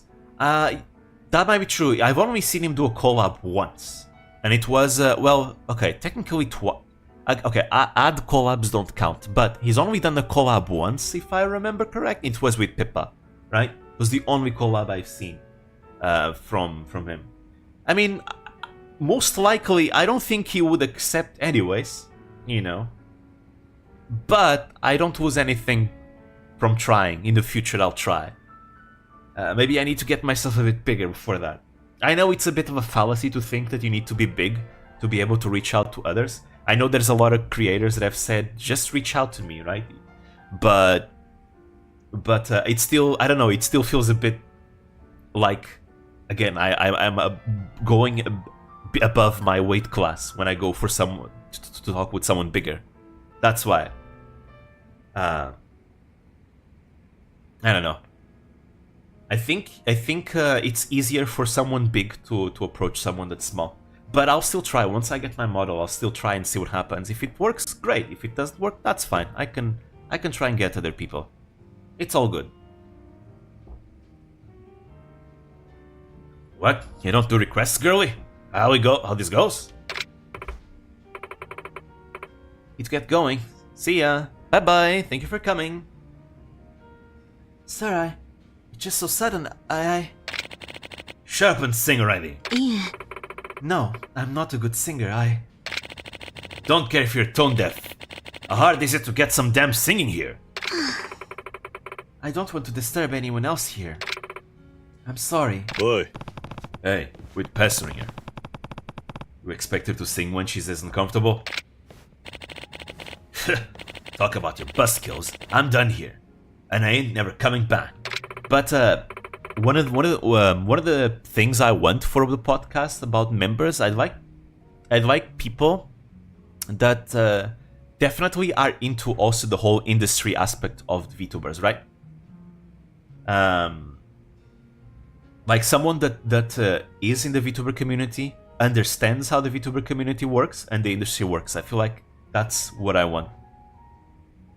What I would want. Because there are people that I feel like I could reach out, but might not be as into like the industry and VTubers as I am, for example, right?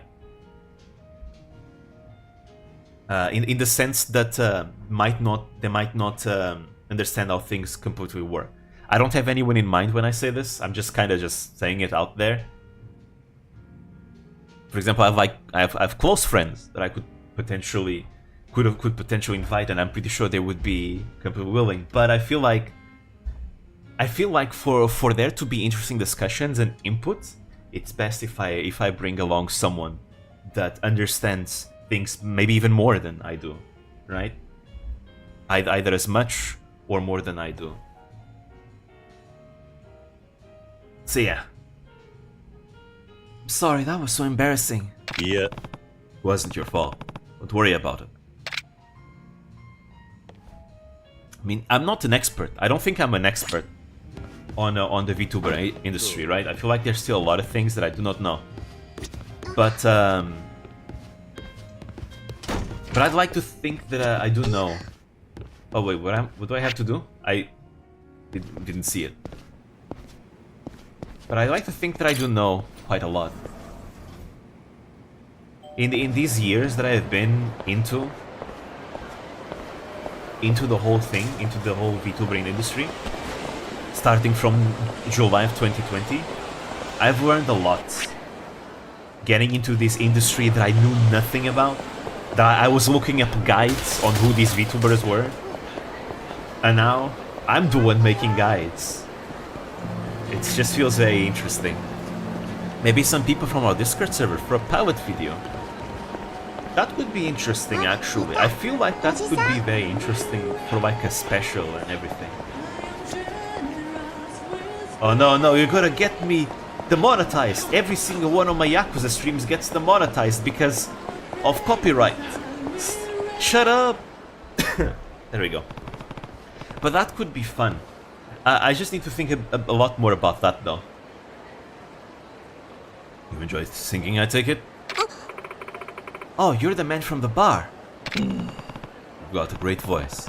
Why don't you have more confidence? Yeah. I just don't.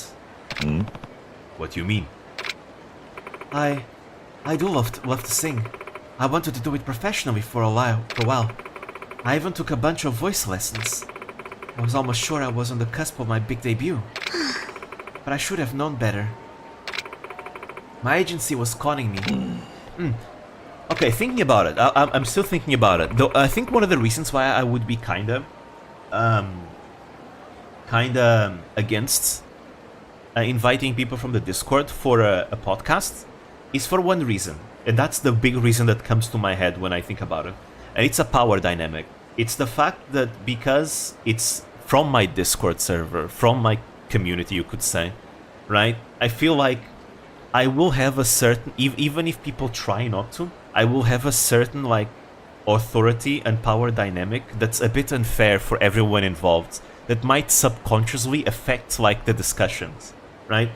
And I don't want that to be like something that affect. That's kind of why I want to get by other content creators that are not part of the community, because then that authority aspect is not that power dynamic and authority aspect is not a factor that will affect discussions. Because whenever it comes to do things with community members, there's always that aspect of the power dynamics at play. And it's something that I do not want to exploit or anything like that, or take advantage of. But that's just a personal opinion that I have on the matter, though. I am open for inputs, though. All of a sudden, I was knee deep in debt, and it took a toll on my family. I was out in the streets when the owner of that bar took me in. That's really terrible. I'm sorry. But you still want to sing, don't you? All the bad luck in the world shouldn't make your dream less worth pursuing. Like, for example, in the Discord server, we do have a lot of discussions with all of our members, right? And I am very proud that, you know, everyone can disagree and not boil down to insulting each other, right? And even I, you know, join in and discuss, and we have heated arguments about different topics, right? I sure have my fair share of arguments with many members of our Discord server, and they were very interesting arguments. I feel like there's always something that anyone can learn, whether on both sides, right? I feel like I've also been able to learn quite a few things from those arguments, but I feel like there are some times where I feel like perhaps because I am the owner of the server, and because I am technically, it's technically my community or something like that. I feel like there's always I'm always thinking, how much could it be that people are agreeing with me? Because perhaps there's a certain power dynamic at play. I always think about this, right? Maybe I'm just once again overthinking. I am the type that overthinks constantly, but I tend to think about things like this, like how much is a power dynamic at play? Sounds like more like avoiding your own community. Avoiding my community. To a certain extent, you could see it that way, right? But, avoiding my community to avoid a power dynamic, I don't think that's necessarily a negative thing, though, right? If it means not exploiting or taking advantage or potentially like allowing like a power dynamic to influence like my interactions, though. Because it's not like I'm avoiding because I don't want anything to do with them, right? It's more so because there's a certain aspect that I don't want to influence, like discussion. More so because of that. Because I really do enjoy the talks we have, like, on the server. Like, we sometimes go for hours and hours, like, talking. Like 5-hour discussions. Actually, has there been a 5-hour discussion? I think we've been close to like 5-hour discussions sometimes. Like for example with Wicked or with Ying, we sometimes go for a long time. Those are fun though. Those are a lot of fun. I think we have people who like what you're doing, but not looking at you as a power figure. That is also true, I feel. At least looking back at the conversations we've had, where people can disagree with me with no fear, which is something that I've been wanting to cultivate. Yeah, only when I'm sleeping. Every time, because look, I tend to get super into conversations whenever nighttime hits. I don't know, nighttime is that period of time where I'm like super aware and super into like thinking about deep stuff for some reason, right? And that's around the time of discussing, that's the time where you're sleeping usually. I don't do it on purpose, it's when I'm more aware of things, I feel. So yeah. But yeah. But I'm very happy that people can like disagree with me and like defend their points polite without like attacks, because that's like one of the things that I've always been wanting to cultivate in this community. I don't like a place where everyone just agrees with me by default because I'm the content creator, and I also don't want a place where people disagree with each other out of malice and start insulting and disrespecting each other. I like an environment where people can defend their points and still respect each other and agree to disagree if needed be, and still continue to getting along. That's what I like. That's what I want, the environment I want to cultivate. Maybe. I don't know, I have to think about that a bit more. I really do have to think about that a bit more.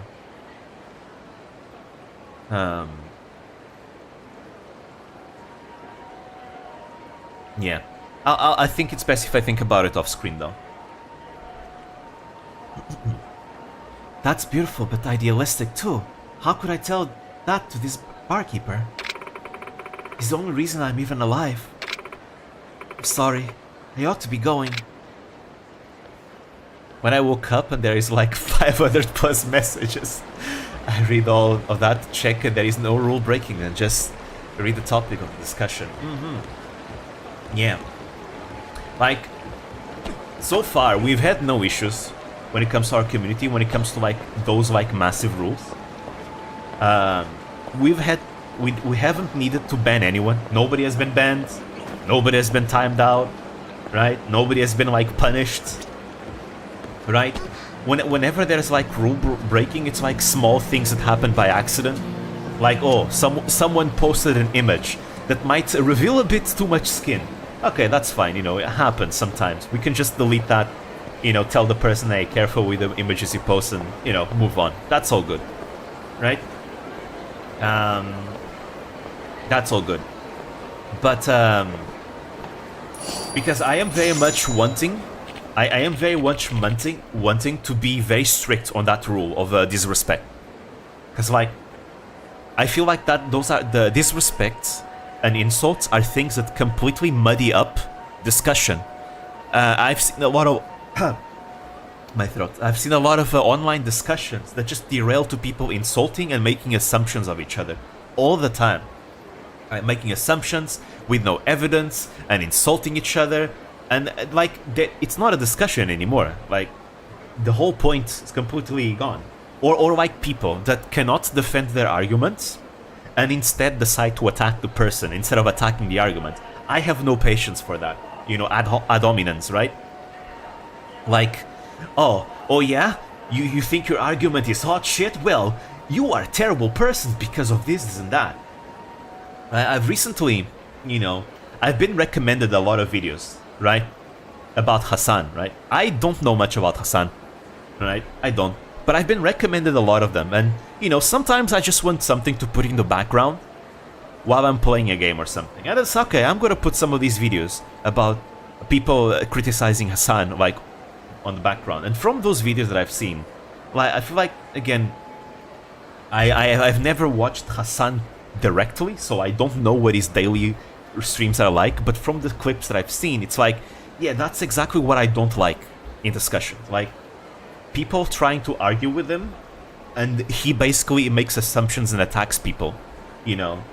Like, oh, you disagree with me? Well, you're a terrible person. Like, come on, why don't you engage with the argument? And instead you're, like, insulting people and making assumptions for them. And, like, come on, that I don't like that. I really dislike that. Like, that's not good.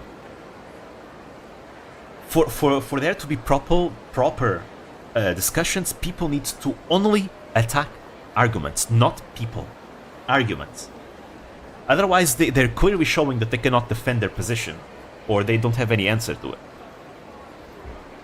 I don't belong to people on our thread. Yeah, those have been minor issues. I've been very lenient on the art thread, though. I feel like, guys, please chill on the feet. Some of those are getting a bit spicy. Please chill. But it's been very minor stuff, though. Like, it's not like any big stuff that requires, like, serious, like, punishment or anything. I've been very lenient. We don't have many people. We haven't had many eyes on the server, anyways. So I feel like for now I can be a bit more lenient. When we start having more people into the server, that's when I'm probably gonna have to be a little bit more strict, right? Because with more people, if I don't enforce the rules a bit more strictly, then it becomes bad, because people then will probably feel like they can do whatever they want, and that's not good. But for now, we're such a small community. It's like, it's okay. Nobody's actually doing anything mad. There's no malicious intent. It's all good. It's all good for now. Things are peaceful. I feel like the most chaotic the server are in some of our arguments sometimes, but even then, it never goes beyond the line where people start insulting each other, which is really what I want. I sometimes there are certain arguments that we have that may get perhaps too heated for other servers, right? Because I've been in other servers and I've seen that whenever arguments get a certain level of heat, the mods immediately stop it. Personally, I never like that. I feel like, come on, this is where they're actually hitting deep into each other's points. You can't just stop it. Like, they're not insulting each other. Let it go. Like, you know, it's the nature of arguments. You know, it happens, right? I feel like it's good when people can, like, go all out in an argument without disrespecting each other. Right? Now they're actually engaging with opposite ideas, right? And that's a healthy thing. That's a healthy thing, right? I don't. I know I know certain content creators will say that every community has an echo chamber. I think it depends on what what is it about, right? I'd like to believe our community is not an echo chamber. Maybe in some topics it might, but I'd like to believe we're not in a lot of topics. You know, given how heated our discussions are sometimes. But yeah. I've been looking everywhere for you. You still don't get it, mister? If persistence is... Oh, goddamn, I can't read. If persistence is what it takes to change your mind, then I ain't afraid to pull out all the stops. It's a bit difficult. It's a bit of a difficult balance sometimes, in that the arguing can take over the channel. That is true. I mean, like Almighty said, sometimes he wakes up and there's like 500 plus messages.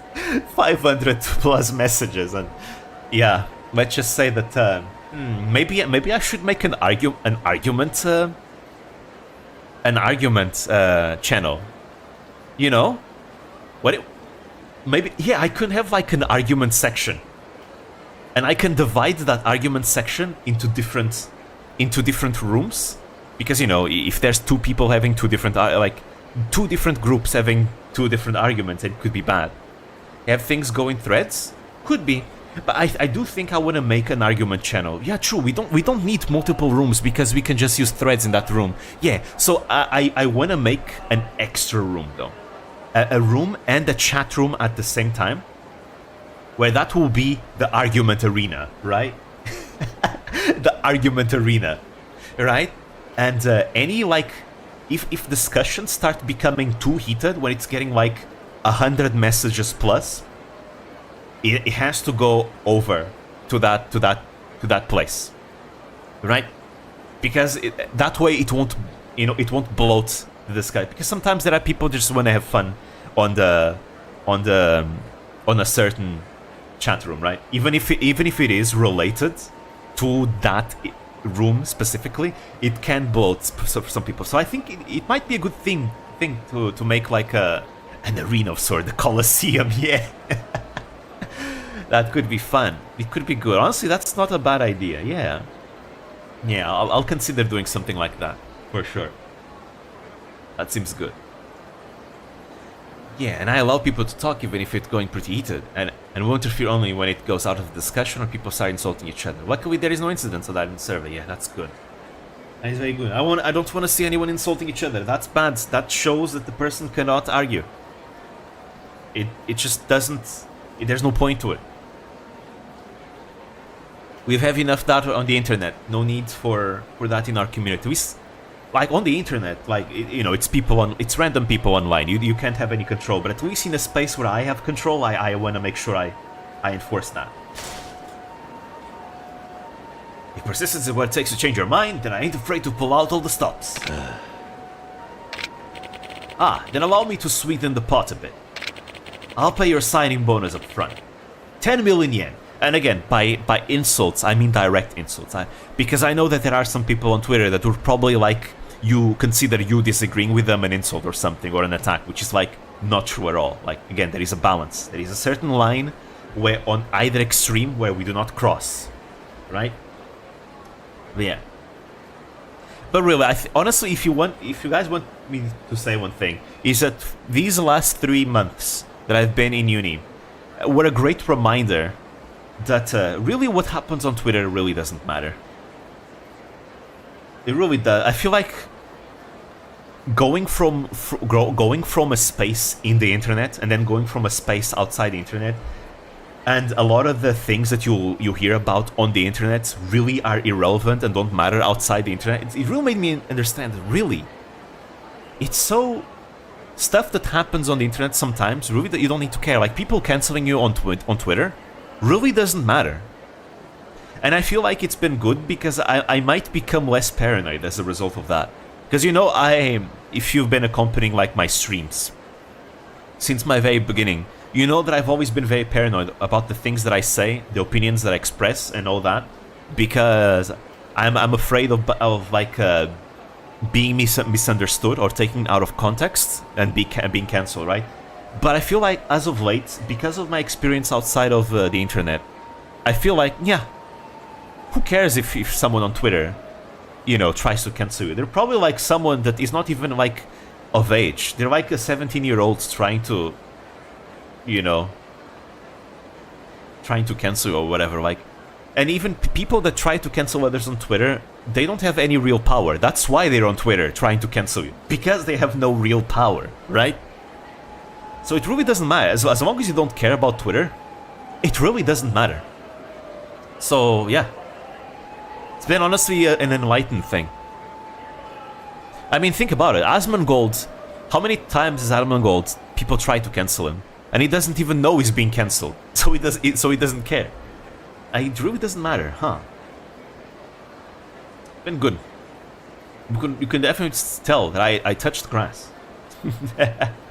I find it toughest when an argument is going and where the two arguing are in different worlds with no ability to agree with any underlying facts. Yeah, that does happen a lot of the times, yes. Where two people are just completely different in thought. Completely. They do not agree in anything. There's no like baseline foundation for their agreement, for them to agree on something. I mean, that is kind of the point where they just need to agree to disagree, right? Because it's not going anywhere. I still think it's good because the clash of ideas is still healthy in my opinion. But yeah, I mean, I personally see arguments not as something that has to be won, but as an experience, as a clash of ideas where maybe something can be learned by either side. Whether that's something that is learned might be a different perspective, right? Or maybe, ooh, okay, maybe I can like fundament my point with something here or something like that, right? I just think it's healthy for ideas to clash. It's a good thing. It's a very, very good thing, because sometimes where everyone agrees with each other, there are certain perspectives that are lost.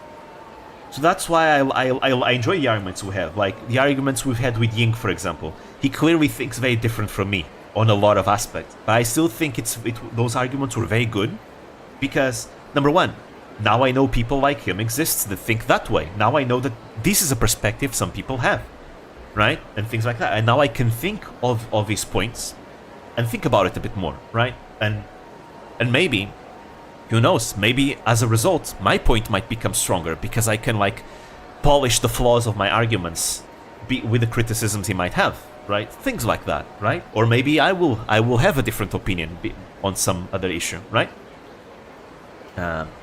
Ying hasn't shown up on the server lately because of me. I've noticed that he hasn't been active as much. I did see you guys had an argument. I didn't see much of the argument, but I did see you guys had a big argument.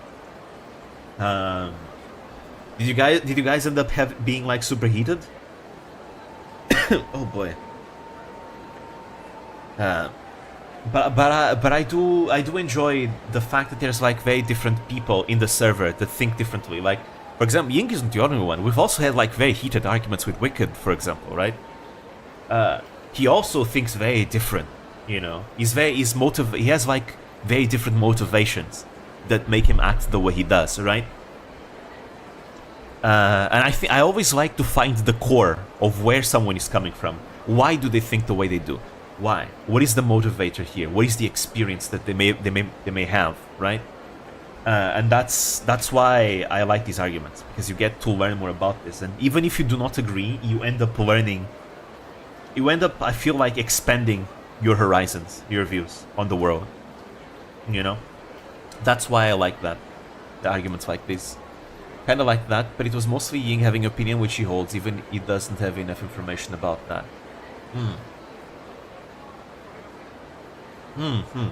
I can see that. Yeah.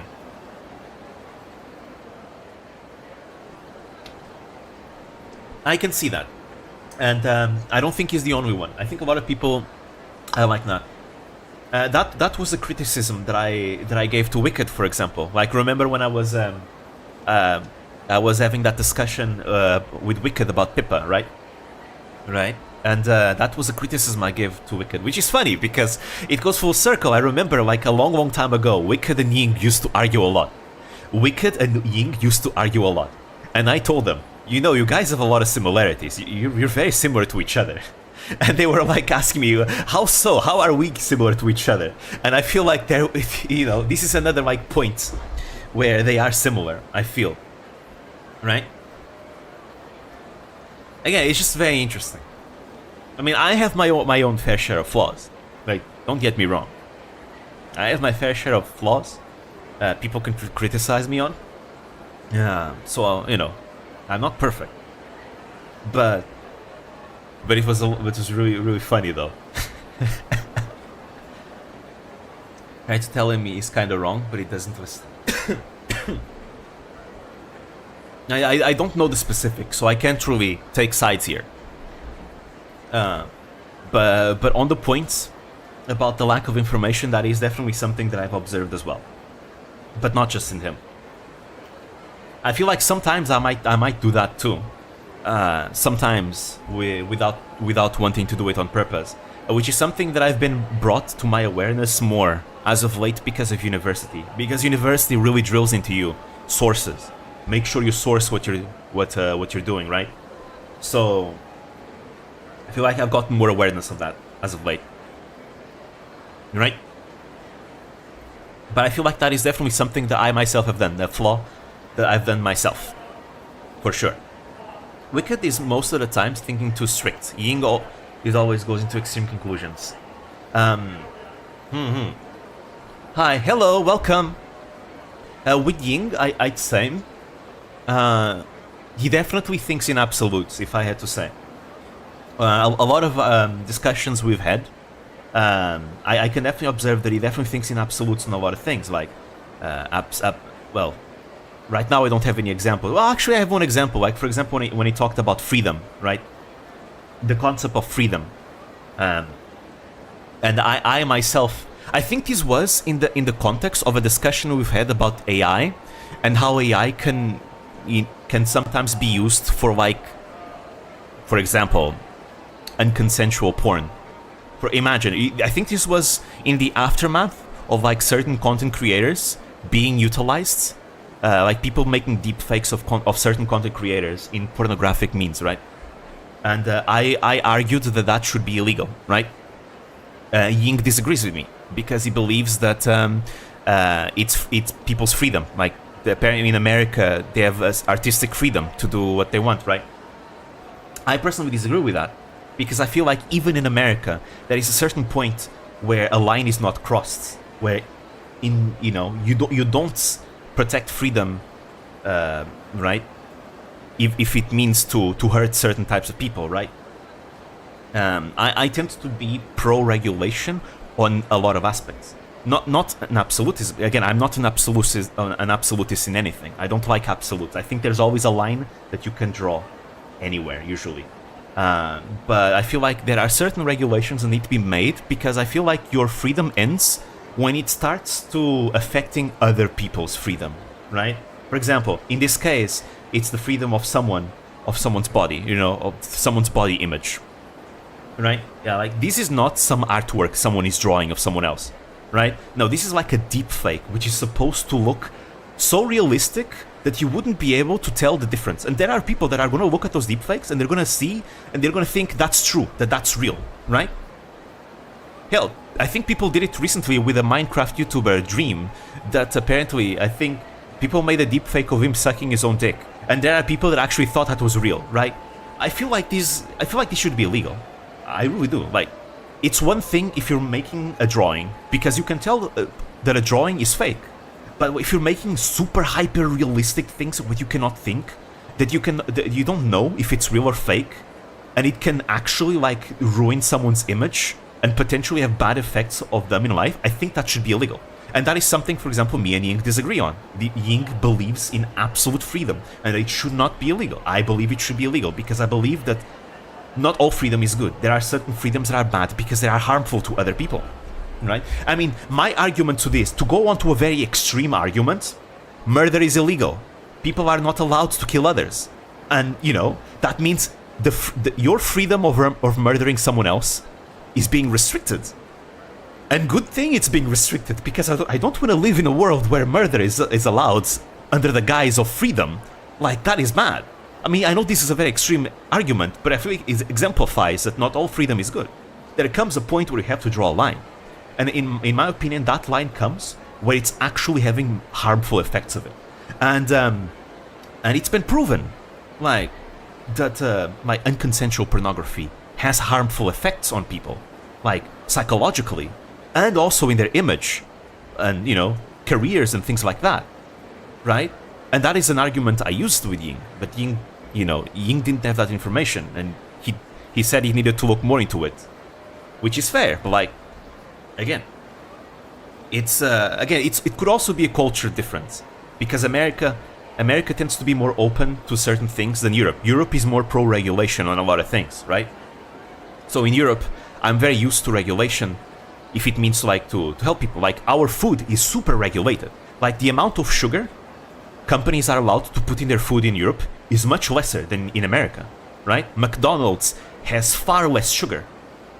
Coca-Cola has far less sugar in Europe because regulations don't allow the same amounts of sugar that America allows, right? And personally, I am okay with that, because there comes a certain point where certain things might be harmful for the populace at large, right? So I feel like it is the government's job to kind of make sure to regulate certain things, right? Okay, I guess I'm going into politics. It's been a year since we've been into politics, guys. Look at that. It's been a year. It's been a year. But like, again, I tend to be like pro-regulation on certain things. And again, I know a lot of people in America, I can understand, because a lot of people in America do not trust the government, like, at all, right? They do not trust the government at all. I mean, it's not like people here also trust the government, but compared to the American government, here people trust more the government than they do the American government, for sure, right? And overall, the systems America has and the systems we have in Europe are very different, like, right? Like, overall, Europe has better healthcare systems. Europe has better welfare systems. Europe has like better education systems, right? In America, if you want good quality for all those things, you need to pay a lot of money. You better have the money to pay for good services, because if you don't have good services, the public services in America are just overall worse, right? So you have to go for private services to have good quality services, right? Overall here, free healthcare. I don't know about healthcare systems. I mean, over here, if you fall sick and you need to go to the hospital, you're not gonna get bankrupt for it, right? You're not gonna be in debt, at least. I mean, there comes a point where you do have to pay, right? Money, but it's not the same as America, right? Like, people in America are so afraid of being in debt that they, even if they are sick, they don't go to the hospital, right? And that just means that overall health in America ends up being worse. Over here, oh, you're sick? All right, time to go to the hospital. I may as well go to the hospital. It even gives me a free day where I don't need to go to work. I can just have an excuse to not go to work because I go to the hospital and I get my problem taken care of. Great. I know that overall things here have been getting worse in terms of health care, but that's related to other things we have here. It's not perfect, but I mean, at least in Portugal specifically, it's been kind of on the decline in some aspects. But it's still better than America, and Europe overall is much better on that aspect. Plus, going to work while sick because sick days aren't a really thing. There you go, that's another one. It just makes the public health worse, right? Like, think about it. Let's talk about obesity for a reason. I know this is like a point of contention for a lot of people, and kinda a sensitive topic for a lot of people, but it needs to be. It's another example, right? Obesity in America is really high compared to like Europe, for example. Apparently, from what I've seen once, sorry if I don't have a source right here, but I once saw in a website that 40% of America is obese. 40%. That is insane. That is insane. Like, very few countries are like that. In Europe, you don't see something like that. You don't. Why is that? Regulations decrease the amount of sugar and things like that, right? Not just that, but again, our healthcare systems are better, so people tend to be accompanied by medical professionals much more, which can give them advice and things like that. much better. That's an example. I feel like one of the problems in America is education in many aspects, where people are not educated to make certain decisions that might be better, right? You can even see it in like drugs, right? A lot of people are super pro legalizing drugs, right? And there are some states in America where they have legalized drugs. However, they do not have the systems to make it to make sure that they prevent people from just going into like a drug usage like crisis. Like some places in America have lots of homeless people where they use a lot of drugs, right? And they are like trapped in this spiral of drug usage, right? See, in Portugal, drugs are legal. We have legalized a lot of drugs in Portugal, right? If you use like drugs, like I'm talking about the hard stuff, like the big stuff, you're not going to be treated as a criminal. It's going to be a medical issue. You're going to be accompanied by medical professionals, right? That will will help you, overcome that, and will educate you on what best to do, right? You're not a criminal. You're just a patient, basically. And soft drugs. I'm calling them soft drugs. Those are illegal. People in universities are fucking smoking weed. It's all good, right?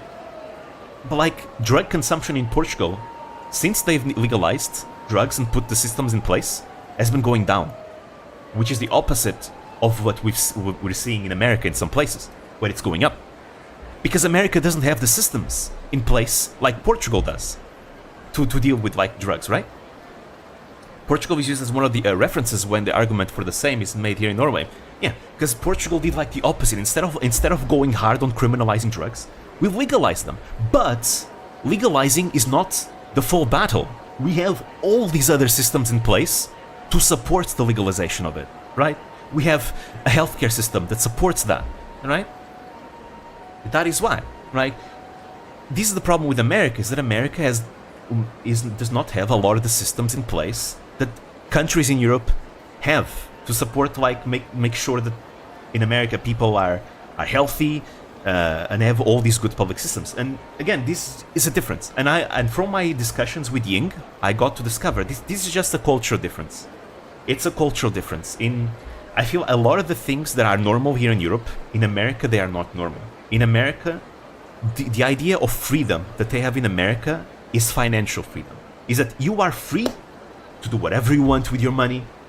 You get sick, you pay for the service, you get taxed less, because again, these services, it's not all like sweet roses, right?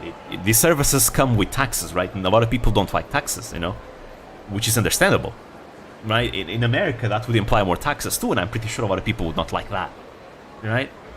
A lot of people say that taxation is theft. In America, this idea of freedom, the American dream, is that you can do whatever you want, start your business, make up, be a self-made man. You fall sick, you pay for that treatment, no problem. No one tells you what to do. You can do that money however you want. In Europe, things are a bit different, right? Things are a bit different. In Europe, the governments will restrict certain freedoms if it means it's for the best of the population as a whole. And to be fair, Ying has said sometimes that, then that's how China became. Now that I'm learning about China in university, I can say that argument doesn't work, because China is a very different case. China is a very different case. Number one, China has always been authoritarian. Always. Since the time of its emperors, it's always been like this. Number two, the case of China is not the same as Europe, because Europe does support freedoms. Like, one thing that I said, Ying, when we discussed, is that I do not think I am any less free than an American, because I don't think I am. I can go out in the streets and I can say whatever I want without being without being afraid of getting like in jail, right? I can express any opinion I want, I'm not gonna have like any like repercussions of going in jail or getting like assassinated or whatever. I mean, unless there's some independent person that wants to do it, but that's not the government's problem, right? That's like an individual case. That's not the government, right? hell, like I said, drugs are legalized here. You can go into like the hospital without being afraid of getting bankrupt. Like, as far as like liberal freedoms go, Europe is one of the best places to live, honestly. So when that's why I don't think I am any less free than an American. I don't think I am. I'm not. So that's why I'm fine with these regulations that we have in place. Because regulations end up being a net positive for society, European society as a whole. They're good. I mean, you might argue, what if they regulate something that you like? Again, you need to look at this as a case-by-case situation, right? Again, it's not about absolutes. Regulations are not... We don't regulate everything just because for the sake of regulation. It depends on what has a bad effect on society. What doesn't have a bad effect on society? If it doesn't have to be regulated, right? Exactly. Despite all... I have no idea how we got from getting Haruka and Idol contract to this. I think it's because we're talking about how in our community we have a lot of heated discussions, and that's a good thing because people can disagree with each other without hating each other or like insulting each other. And that's kind of something that I've always wanted in my community, is a place where people can talk freely without insulting each other. And this came from the fact that Almighty said he wanted... Perhaps he suggested that if I wanted to do that podcast idea that I wanted, maybe I should invite people from the server, but I didn't want to do that because there's a power dynamic in play as a content creator that I have. And he argues that maybe that's not really a problem, keeping in mind how we usually go about discussions in the server. Which is a good point. And that's how we got here.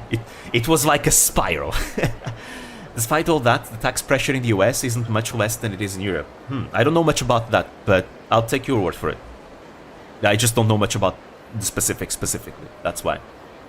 Yeah, probably you have more freedom. Yeah, honestly, I'd say we have far more freedom here than America. I cannot say 100% sure because, well, I've never lived in America, so I can't say for sure. So take it with a grain of salt. But I feel like here in Europe, I am as free as I could ever be, personally. So that's why, but the idea of American freedom and the idea of freedom here are completely different freedoms. They're not the same. And that's why, but I feel like a lot of Americans that say, we're free here. I feel like they don't understand what that freedom actually means. As if they are more free than a European. Because I disagree with that. I don't think they are more free than a European is. Corporations are less free, but that is a good thing. Yeah. Again, these regulations exist for a reason, right?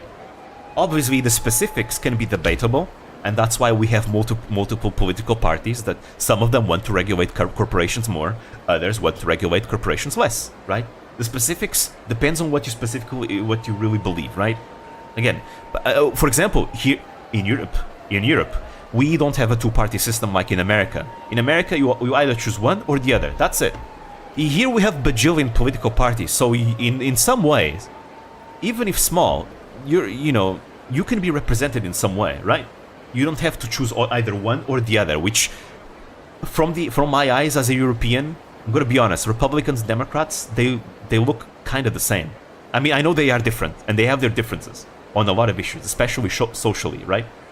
But compared to like the political diversity we have here in Portugal or Europe as a whole, the Americans, Democrats and Republicans kind of look the same, right?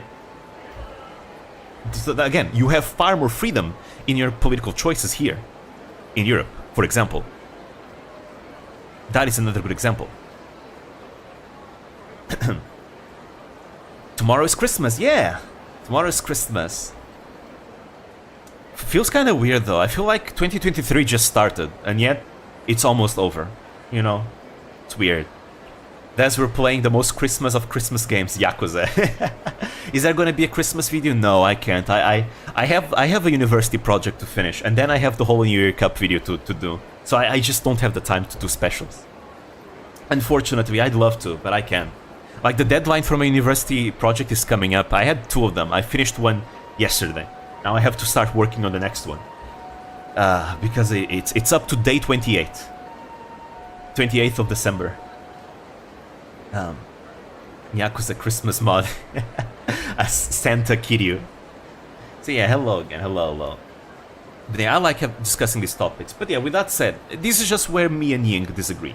And I think it's a cultural difference, because I've seen a lot of Americans express the same feelings, right? Where to me, certain regulations that to me feel normal and completely fine, to him as an American feels like scary, right? And I can understand that. And to me, things that to him are normal, to me it baffles me as a European. And I can definitely see that the core of our differences in opinion comes from where we're coming from, where the countries that we come from, the region we come from, right? What we're used to, right? It's a cultural difference, right? And even though me and Ying disagree on our points, I feel like my talks with them, our discussions, were still very enlightening. And I'm very glad I had it with them. And that's why I'm not pressing the issue forward. We disagree, that's fine, let's agree to disagree. That's fine. We don't have to hate each other. That's completely fine. But I still got something out of that conversation, right? We had in private over like freedom and regulations, things like that. It was still like a very, very worthwhile conversation. Because it shone a light to a different perspective. And where that perspective may come from. And there are people that think like that. And that perhaps the same way that I don't want someone to enforce their ways onto me, I don't have to enforce their ways onto them. I don't live in America, right? So like, who am I to say what Americans should be doing? I mean, I have my opinion, right? As a European that lives in Europe, I have my opinion. I do not like how a lot of things are done in America. But I'm not gonna force them to change because I don't live there. I don't vote there, I don't pay taxes there. So, I mean, if Americans believe the way they do things is the best way, hey, that's up to them. I'm not gonna force it on them the same way I don't want them to force their ways on me, right?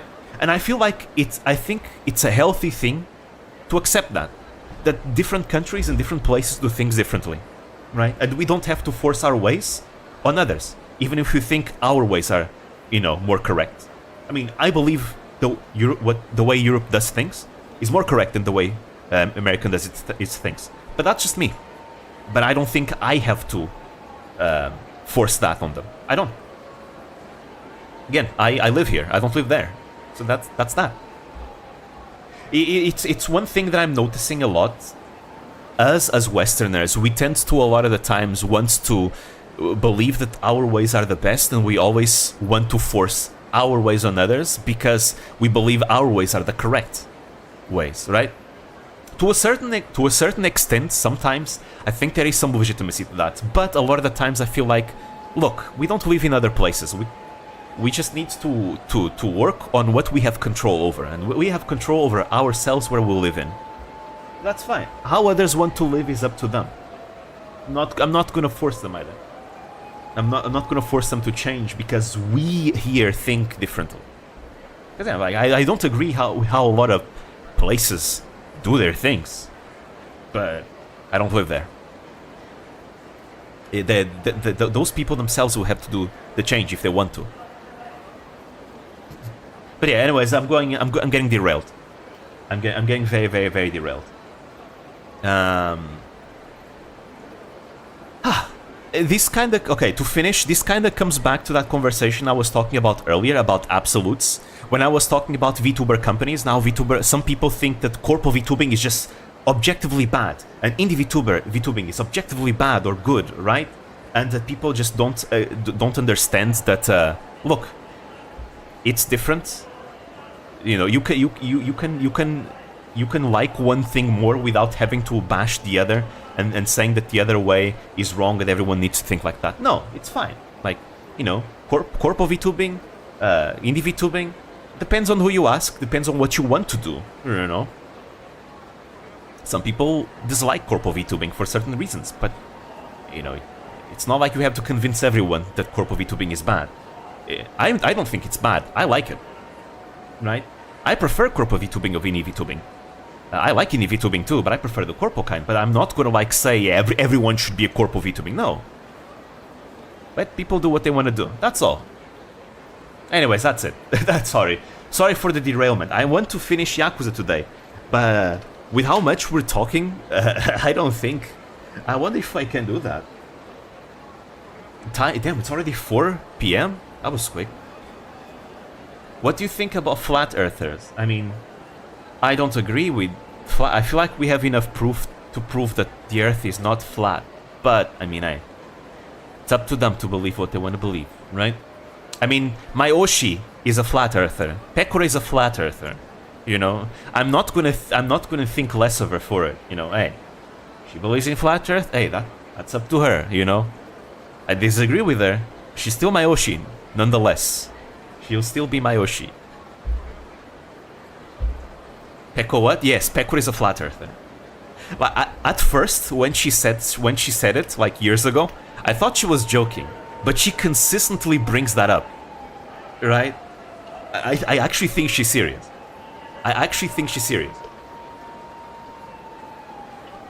She consistently has said so for years now. Sure, it's a joke. No, I thought it was a joke. But she really tries to convince people. So I actually believe it now that she's a flat earther. But again, she's still my Oshi. It's not gonna change that, right? If people want to believe something, that's fine by me. You know, it's one thing to believe something, it's another to be extremists and want to force others to believe something, right? Or disrespect others or something like that. So that's why, again, you know, she's not forcing people to believe something. She's not going out there insulting others for not believing something, or doing extremist acts of terrorism for it. No. I mean, okay, it's kind of funny keeping in mind we're talking about Pekora and war crimes is kind of her meme, but, you know, talking seriously, you know, she has her beliefs. That's fine by me. You know, even if we differ in our beliefs, I'm completely fine with that. Look, again, in our Discord server, we have so many people that believe such different things, whether it being politically or religion or whatever. That's fine. We can still coexist. We can still coexist as people, because we don't need those differences to drive us apart. We can just agree to disagree and move on.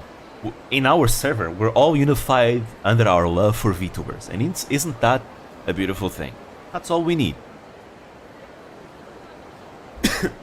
I'm gonna buy red superchargers, blatantly ask. I bet Pekora would probably say she does believe in flat Earth. I feel like she's. At this point, I don't doubt her when she says she believes in it. Pekora, I think Pekora is not just a flat earther. She's a bit of a conspiracy theorist. I think there are many clips you can find of her talking about conspiracy theories. Right? She is an actual conspiracy theorist. I mean, not an extreme one that I know of, but you know, she seems to like her conspiracy.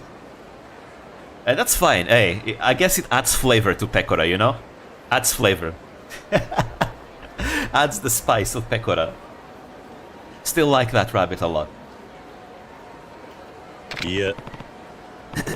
This isn't about money. You're going to have to forget about her. I just want, if I could ask something out of the world, is for people to understand that different people think differently, and we don't have to kill each other for it. Cloudy is Islamic, and specifically, Cloudy is a Shia Muslim, right? Because we have multiple Muslims in our server, and not all of them are the same type of Muslim.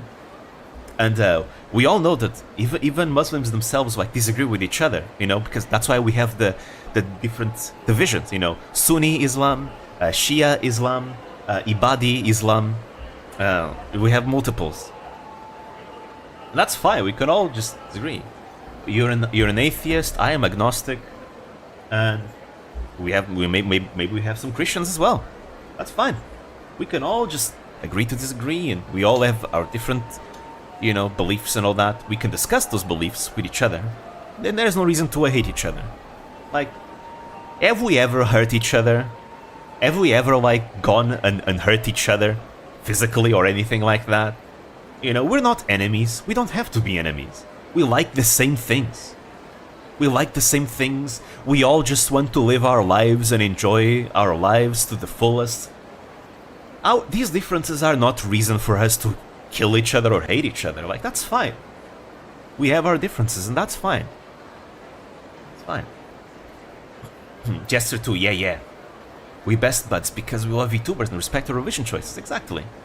If Flat Earth is not just selective science denial, it's complete and total science denial, and it's actually insulting to all science. I mean, I agree with you. But, you know, what can you do? Pecco's gonna pecco. You know. I mean, again, we have the proof for it. Gravity is one of the proof of that the Earth is not flat. Because the reason why the Earth has the spherical form that it has, I mean, it's more of an egg shape than a sphere, but it's because of gravity pulling everything to its center. It makes this form, right? If like that's the reason why.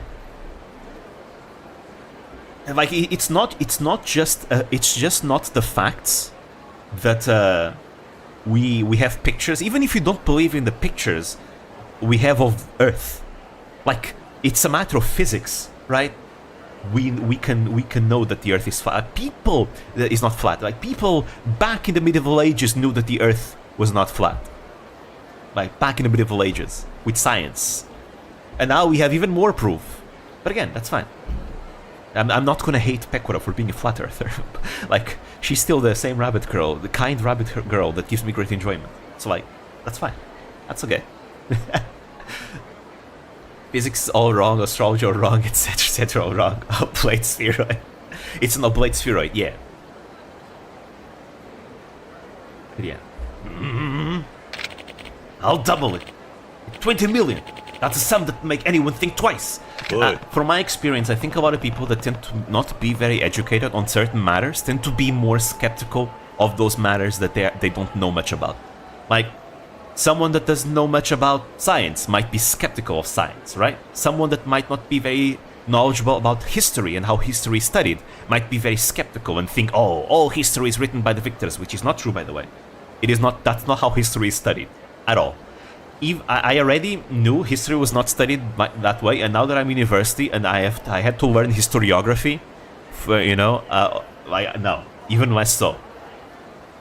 Like any academic that takes only one side of history into account is not doing a good job academically.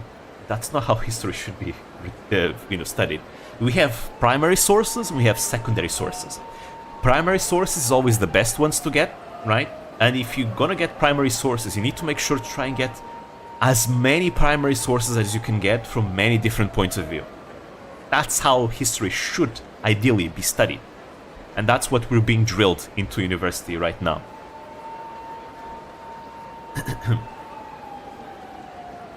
I mean, yeah.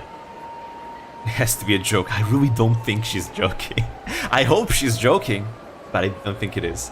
Earth is an ellipsoid. Okay. Can I make an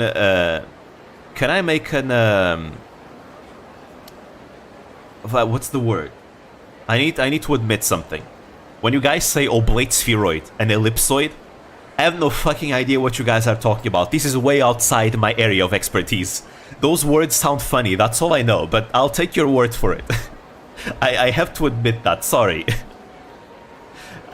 Look, science is not my area. I am, my area is languages and history, languages, history, all of that. Science is not quite my area.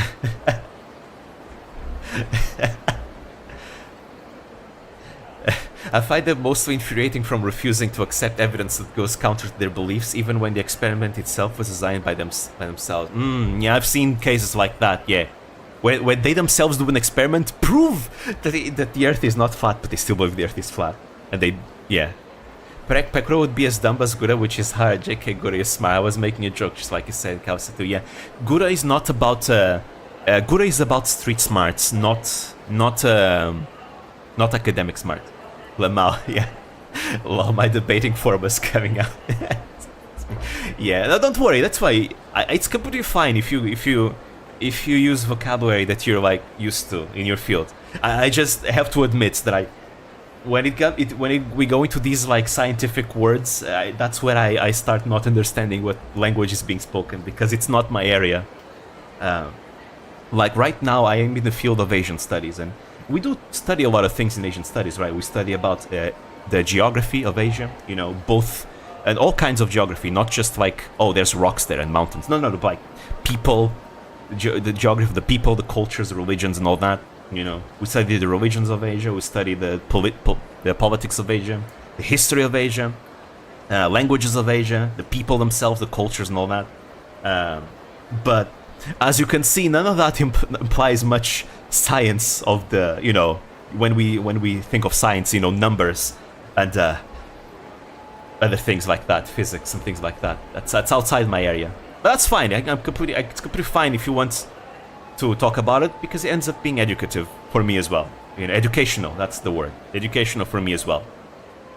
I end up learning new words too. I've been learning a lot about China specifically, and as of late, because China is very central to studying Asia. I mean, it depends, right? But since I want to specialize in East Asia specifically, China ends up being even more relevant. But we do learn a little bit of everything, from the Middle East to South Asia, Southeast Asia, Central Asia, and East Asia.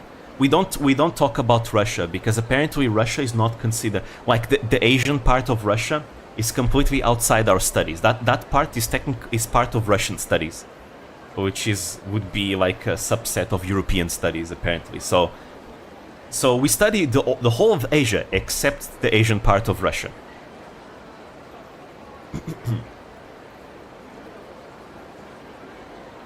I've never heard be called an ellipsoid, though. I have no idea what an ellipsoid is.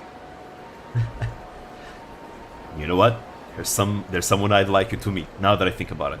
You know, if there's one thing that I've promised to myself, is that I want to admit when I don't know something more. One of my flaws I feel in the past, that sometimes I still have, is that whenever I don't know something, I try to pretend that I know that something, to not sound dumb. But if there's one thing that I really, really want to change, it's that. I want to admit when I don't know something more. Because I feel like there shouldn't be anything wrong with that. I need to know to admit when I don't know something. And this is one of those situations, you know what? This is a good opportunity. You know, guys, I don't know this. I don't know what you guys are talking about. Oh, damn, we don't exist. I was actually surprised, right? Like, we were in geography, like Introduction to Asian Geography. It's like a teacher told me, guys, we don't care about Russia. That part is not part of us. That's for Russian studies, not for Asian studies. I mean, we did talk a bit about Russia, because our teacher asked us basically. Our teacher asked us basically, where does the frontier between Asia and Europe begin and end? And that was a very interesting exercise. So we had to talk a bit about Russia for that, as to why for a lot of people the Urals are considered like the frontier. It's like being a third wheel in the conversation. No, it's fine. You can talk about us. Oh no, you're talking about me not admitting that I don't know something. Yeah, definitely. But I really need to admit that I don't know something. I definitely have to admit that I want to get into that habit. It's good. It's a flaw that I need to get over. Yeah. It's all learned from Socrates, minus the bit where he annoys enough to be forced to take poison. Yeah, exactly. I like Socrates, but yeah, you need to be careful with the enemies you make, dude. Now you died. Imagine all the things you could have done before you died. But yeah.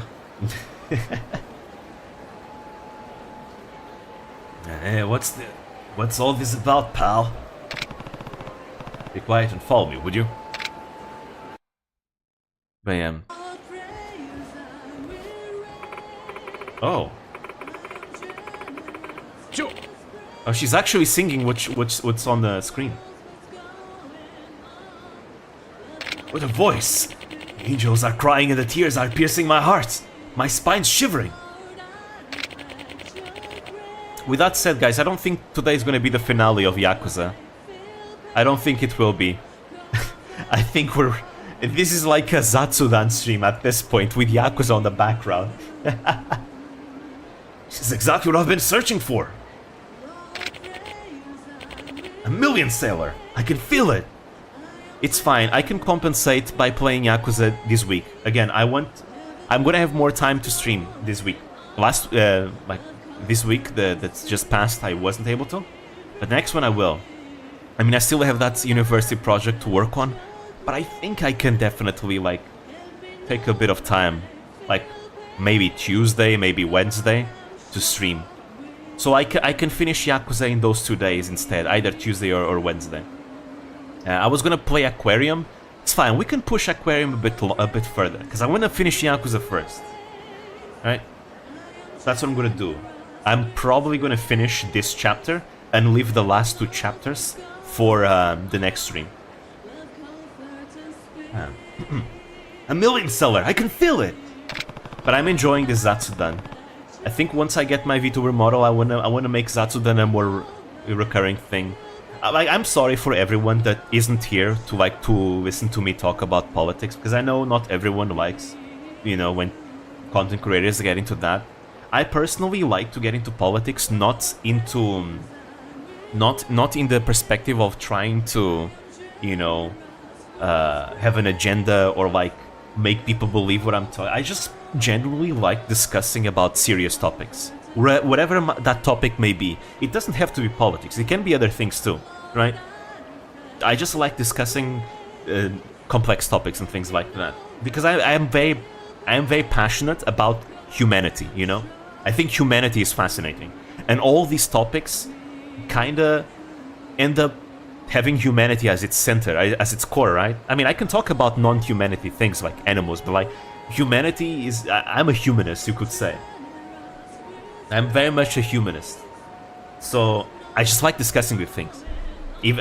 So whenever I talk politics, don't see it in the way of me trying to talk politics because I'm trying to tell people what they should believe, or you know, what they cannot do, or I have an agenda that I want to pass. No, it's just I like to discuss, and I feel like for a discussion to be free, I need to be able to, you know, be open about my thoughts, you know, and my opinions and things.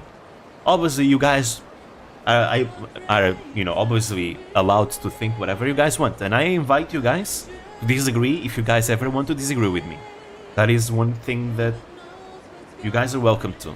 As long as there's no insults, as long as everyone's polite and respectful, it's completely fine for everyone to like disagree and we can have a nice discussion. Because that's the best way.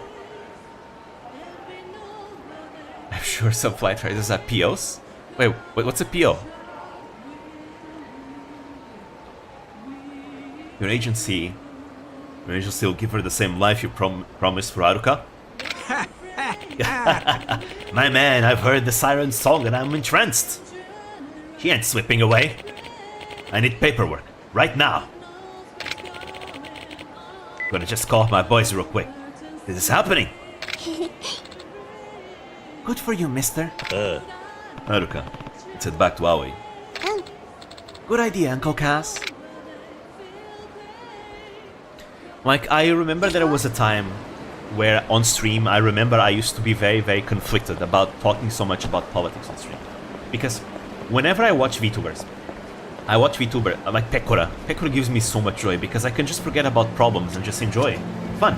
And I feel like Fuamoko give me the same feeling, right? But at the same time, I always enjoy like YouTubers and VTubers like Pippa, who sometimes talk about serious things. Like, it's a different type of enjoyment, whether I watch Pekora or whether I watch Pippa. I watch them for different things. And I was very conflicted because what kind of content creator do I want to be? And whenever I look at my Oshi Pekora, it's like, I want to be like Pekora, like where I can just have fun and people don't need to think about complex things. But I feel like that's going against my nature. Oh, what the hell happened? That's against my nature. I like talking about complex topics, right? We need anime Asmongold.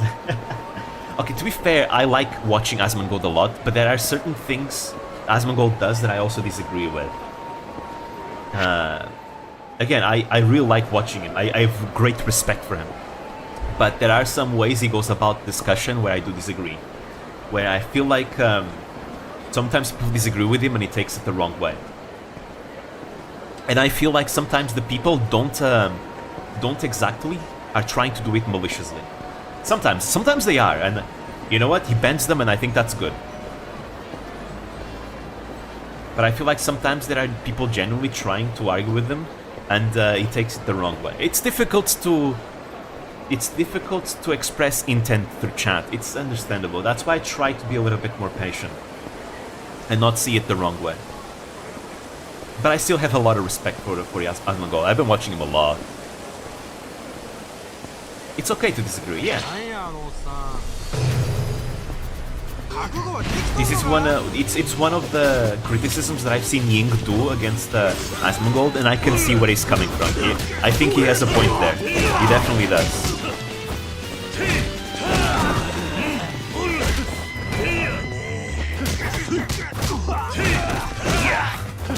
But yeah, about the content creator that I want to be, I still want to be a content creator where people can have fun. I still want to be the type of content creator that people can have fun with. But I believe that we can definitely mix in like complex topics as well. You know, I guess it just depends on the kind of audience that I will attract, right? Maybe I can attract an audience that is interested, right? That finds interesting these types of topics, that they can have fun like listening or talking about these types of things. Oh, the one holding my hand, that's Haruka.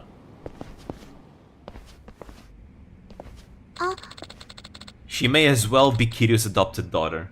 She's not. I mean, Kiryu is her legal guardian. But yeah. We're going back to Kamurocho soon, right, Uncle Kaz? Are you sure you don't want to do anything else here first? It would be a shame to leave with loose ends. So... You ready to go, Uncle Kaz? All set. I'm all set, Haruka.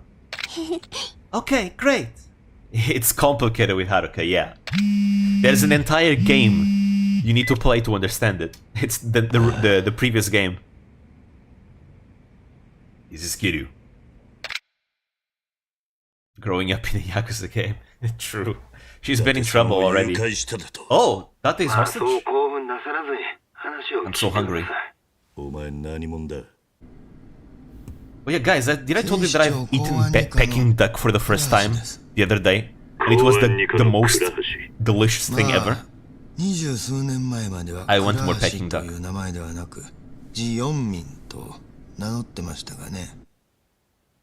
Nobody does duck as good as the Chinese, let me tell you. Peking duck was amazing.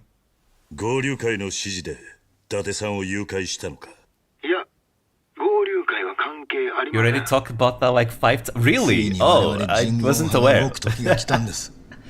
Man, Peking duck is so good. I love Peking duck.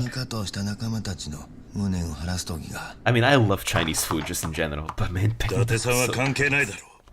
皆さんがお集まりいただくためには人質が必要だったんです。皆さんだと誰なんだ。26年前に我々の人生を狂わした方々ですよ。很好吃。当然あなたも来ていただきますよね。場所はカムロ町の心臓部。ミレニアムタワーか。夜明けまでにはお越しください。さもなければ今度はこのビルが丸ごと吹っ飛ぶことになりますよ。わかった。必ず行く。あ、そうだ。佐山薫さんもご一緒に連れてきてください。なぜだ。Evil Koreans. 来ていただければわかります。God damn. I haven't learned Korean yet, but I'd like to add that into my classes one day. 今その相手からの電話だった。奴が人言派の Yes, after losing popularity. 公安の倉橋だそうね。それで何の話だったの？夜明けまでにミレニアムタワーに来いと。Oh boy. もう新幹線はないわ。車で行きましょう。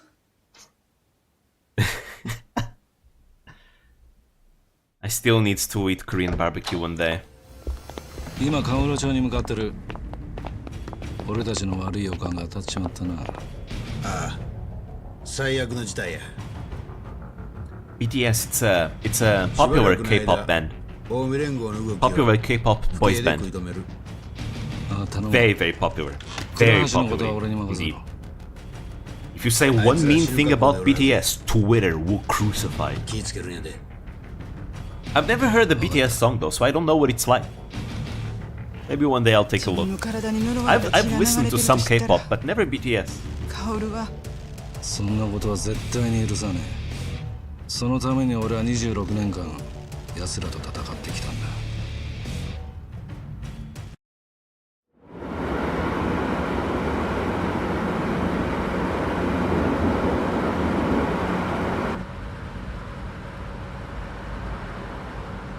That's Japanese? BTS? No, BTS is Korean. 疲れてるんだね。 So popular they briefly adjusted the はる drafting かちゃん laws は in 桐生のおじさんのこと好き in なん S だ。 Korea, South Korea, I think. So they wouldn't have to い break up. つも Really? 私のことを Actually, 守っ wait. てくれ You る might んだ think もん。 something. I think I've heard something like that, but I'm not Kaoru-san sure. Because I remember there was a K-pop 私は仕事で桐生のおじ artist さんの that そばに actually いる had だ to けだか stop ら。 to go to the 好 army きと or か嫌いと something. かは関係ないわ。けど I've never listened to K-pop songs, so I can't say anything about that. Not enough information. 好き It's みたい pop. だよ。 Imagine J-pop, カオルさんの前 but では less cute and 他 more の人 cool. と一緒にいる時とは違うんだもん。 How they talk? The game is どう a いう風に？ Japanese game originally? Yeah, yeah. They speak Japanese. I mean, there is an English 私と dub, 一緒 but に they いる speak 時のおじ Japanese. さんと同じかな。はるかちゃんと一緒の時 It's a は Japanese game ど in んなお Japan. じさんなの？普段は静かだけど They were talking Korean? 優しい Oh, お I じさんだ actually よ。 didn't notice the Koreans, what they were talking, but I think they were talking い Japanese. つもいろんな人が頼ってくるからおじさんはすごく無理してるん I だと think 思 it was う。 Japanese, at least カオルさんと一緒にいると多分安心できるから普段 in の the おじさんでい flashback. られるんじゃ I な I, いか I な。 don't remember now. I actually don't remember. はるかちゃんって大人なのね。そんなことない。 What you mean, Haruka?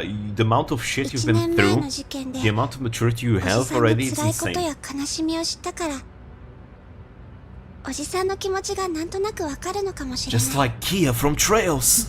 Oh, of course, makes sense. By the way, I finished Trails. Oh shoot! Never mind, that can wait. どうした？尾行されていたのよ。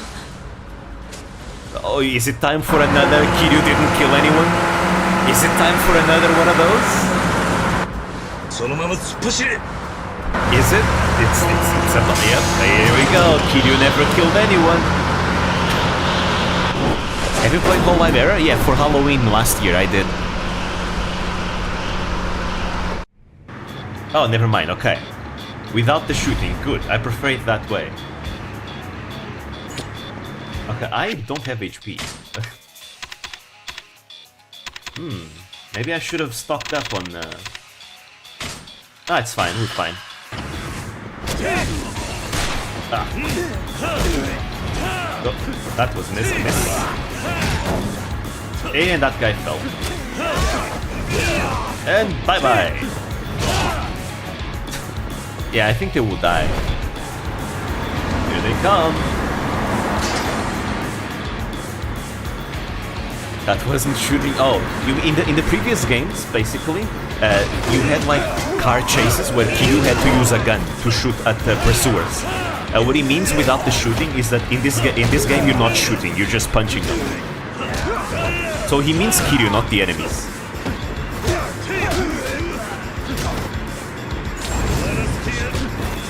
Extreme heat mode.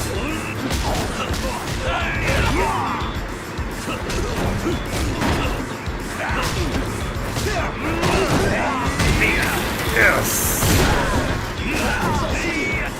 Take this. Bye bye. Oh, what? How did he not fall?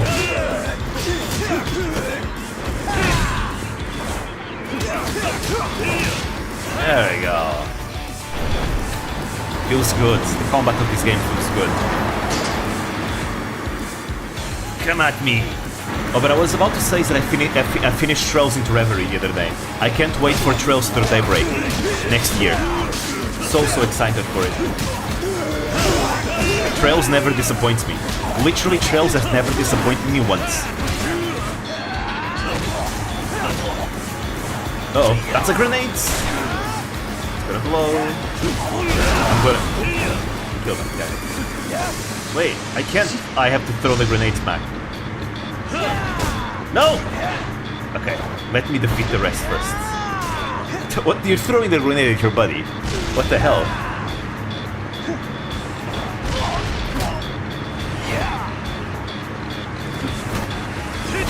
Ouch.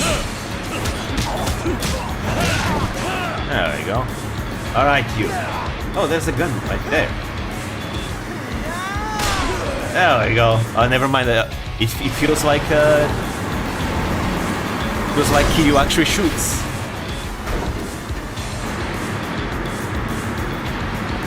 Oh, there's a translation patch? I feel very tempted, but I kinda wanna wait for the official release though. I feel really, really tempted. But I know, I'll wait. As much as I'm tempted. I think I would probably use a translation patch if an official version wasn't confirmed to come to the West. But if it's coming, then I'll wait.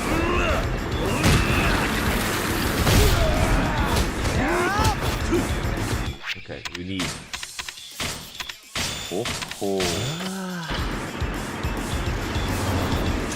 I'll probably buy it day one, just like I did with Reverie. I loved Reverie so much, you have no idea. There's so many playable characters. So much fun, the gameplay. The story made me emotional at some points too. Music was amazing as always. The post-game that they have, the post-game was amazing as well. I love the post-game.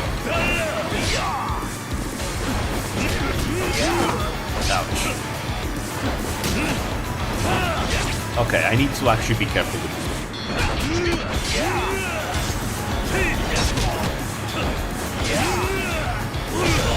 Yeah, this guy's gonna kill me actually. This guy's about to kill me. Have you played this before? Yakuza? No. Yakuza is a blind playthrough in this case. I've never played Yakuza. I know the plot of Yakuza 7 because I've watched Kiara play it. But that's where it started. I've been playing through Yakuza to find out more about it. I know a lot of the games I play on stream are not blind, but this one actually is. You didn't react to Rocket Launcher? I think there are certain games that have desensitized me to certain things. So I see a rocket launcher, it's like, yeah, you know, regular Tuesday. And this guy's annoying to fight. He's really agile. If this was Yakuza 0, I'd probably be using the rush style to be able to dodge his stuff.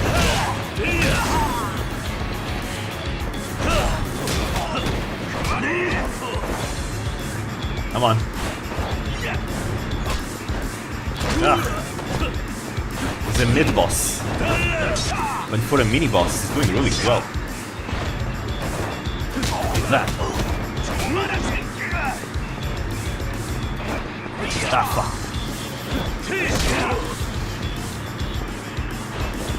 Gotcha! Get fucked.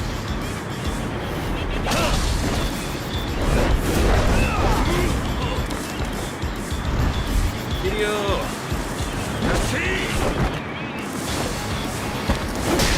There we go. Ooh, that guy's dead. That guy's dead. That guy's 100% dead. He fell on his head on a moving truck. From a moving truck into the goddamn asphalt. That guy's dead. セレナだ。急ぐわよ。時間がないわ。早く行くわよ。はるかはここで待っていてくれ。The whole Peking Duck talk reminded me of Yakuza 7, yeah. I'm gonna be honest, Yakuza 7 kinda hyped Peking Duck for me. And I have to say, it surpassed my expectations. It 100% surpassed my expectations. I love Peking Duck. I'm now a huge fan of Peking Duck. I mean, I'm a fan of Chinese food, but in general, but Peking Duck, my goodness, is amazing. I definitely want to go back to that restaurant again. I feel very compelled to, like, next time maybe speak Chinese to, like, the the restaurant people, but I feel I'm so afraid of speaking Chinese to them and like saying a word I shouldn't. Like instead of saying, I don't know, thank you, I say diarrhea or something. Like that's like the thing I'm most afraid because of the tones. No Yakuza were hurt or killed in the making of this game. Apparently, they say that Kiryu never killed anyone in Yakuza, which, you know, it's a meme apparently. Kurahashi wants me to come to the Millennium Tower too, right? Yeah, he said we'd find out once we got there. Why would he want me there, though? Because of the Jingwon blood I have? I guess there's no point taking stabs in the dark. There's not much time. Let's head to the Millennium Tower. They killed themselves walking into his fists, yeah. When that guy died in the road, it was the road that killed him, it wasn't Kiryu. After all, when Kiryu punched him, it was still alive. He only died when he fell onto the road.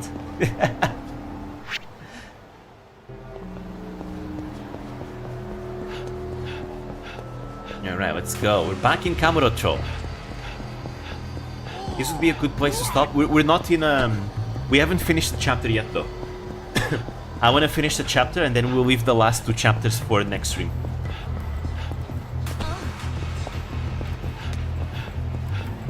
Bullets kill people, not the shooter. Just like a true American would say, guns don't kill people. People do. Oh wait, no, that's not true. Wait, no, it's the opposite. It's the anti-guns that would say that. I don't know. I don't have a side on that argument, by the way, because I don't live there. I mean, actually I do, because where I live there's no guns. Oh shit, the florist. Where is he? Did it take the florist? Hope they didn't kill him. Wait, no, that's not the florist. あんたが倉橋。よせ。Uh-oh. 爆弾が仕掛けられている。その通り。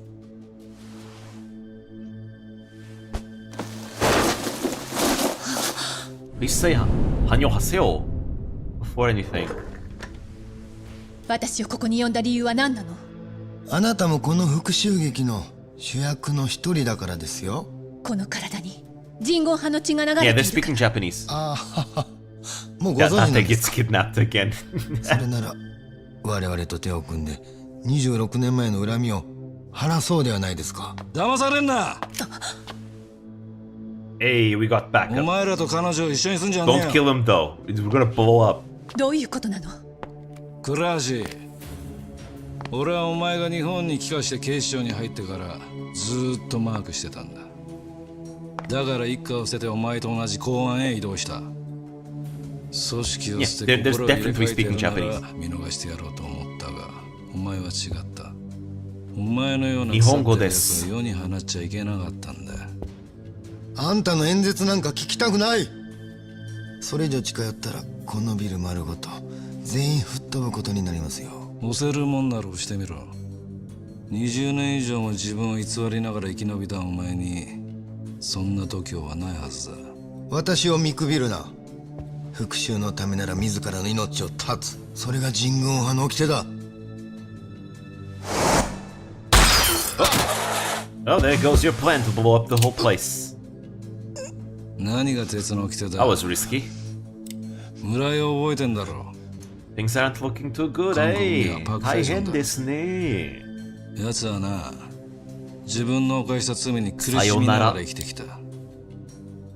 強盗殺人放火、自分たちが過去にこの町でやらかしたことを考えりゃ人間として当然のことだ。I have a Japanese keyboard. それを鉄の掟のために復讐だと？ The problem of learning 許さない。 a different alphabet is it's very difficult to use it with my あとはお keyboard. 前とデジンを始末すれば Especially the Chinese one. 全てが終わるんだ。やめろ。お前は引っ込んでろ。ここでケリをつけなきゃまた無駄な血が流れることになんだ。自分の娘の前で人を殺せるのかな。え？待って。バイバイ。誰のこと？待さか。そうあなたのことですよ、佐山薫さん。あなたが私の父親なの？ Oh. 違う、こっちへ来んな。 Oh shoot. You shouldn't look away. 我々のボスだった男の女房ジョン・スヨンとこの男がひっついてであんたが生まれた。あんたの父親はこの河原二郎なんだよ。黙るこの野郎。 Oh fuck. 河原、俺がこの26年間どれほど辛い思いをしても耐え忍んできたのはな、今日この復讐のためなんだ。お前が本国から来た仲間を皆殺しにしたのを知っている。こいつに死んだ仲間の恨みを込めてその体にぶち込んでやる。お前は神宮派の掟に背くのか。私にはそんな掟は関係ないわ。そうか、それなら父親と一緒にあの世に送ってやるよ。 Kiryu time! Uh-oh. Nice.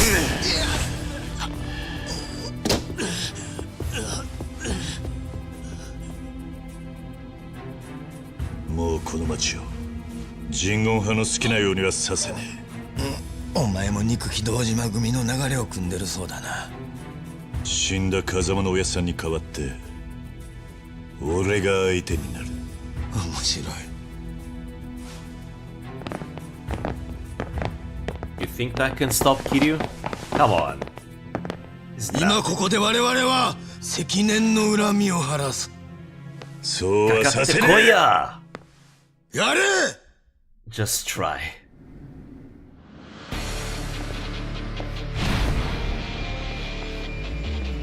He got a gun.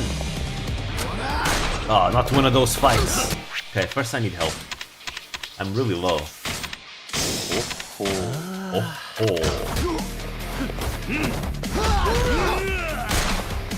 Oh, wait, I lost the heat. Goddamn. Get out of here. Take this.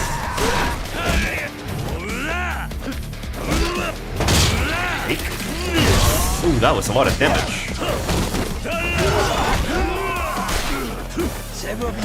You can move around, eh?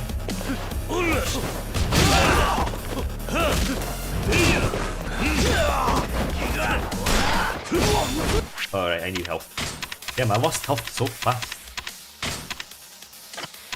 Toughness infinity.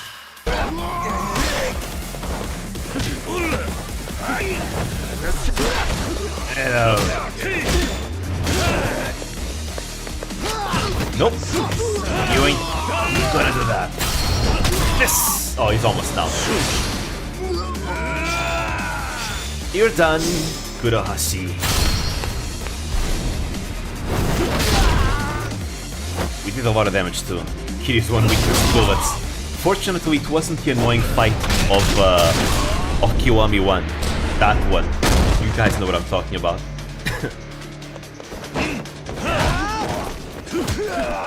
Yeah, it's not the same as that one. Done.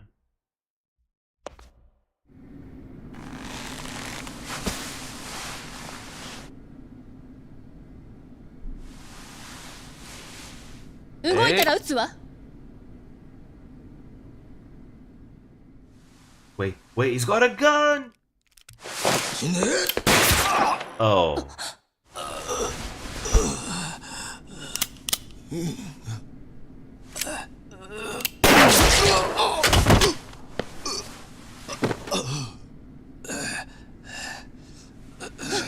And this guy tanked like 4 or 5 bullets. The other one gets 1 bullet in, dead. 助けてくれてありがとう。初めてだな、父親らしいことができたのは。なぜ父親だということを隠してたの？ Guys, お前 tough. の母さんの Yeah. 遺言を守るためだ。遺言？母さんと初めて知り合ったのはあの事件の日だった。오지마! 아이는 절대 못 줘! This is Korean. やめろ！ 이거 나! 죽게 내버려둬!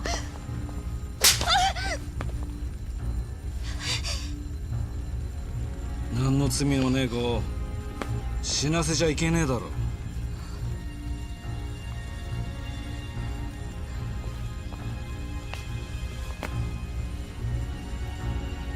スヨンがカムル町にいたら危険だと思った俺は別所と協力して彼女を関西に逃がした。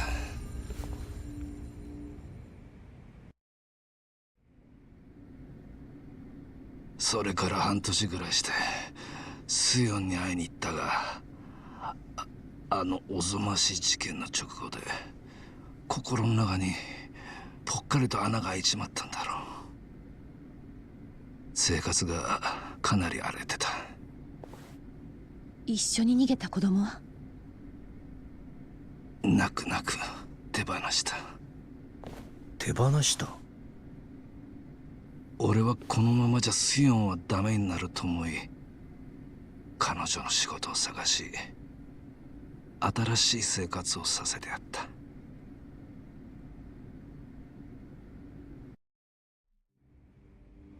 そのうち俺たちは一緒に住むようになり、カオル、お前が生まれた。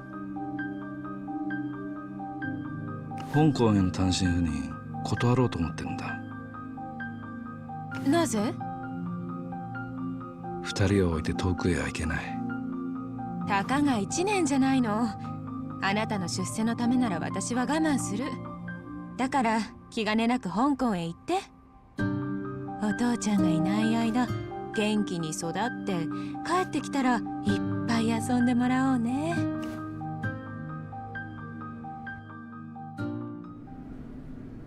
だが俺が赴任してる間にスヨンは殺された。誰に？本国から送り込まれた人言派の構成員だ。それから俺は日本にいる人言派を一人残らず始末しようと動いた。それじゃああの時射殺した不法滞在の人間は全員人言派だ。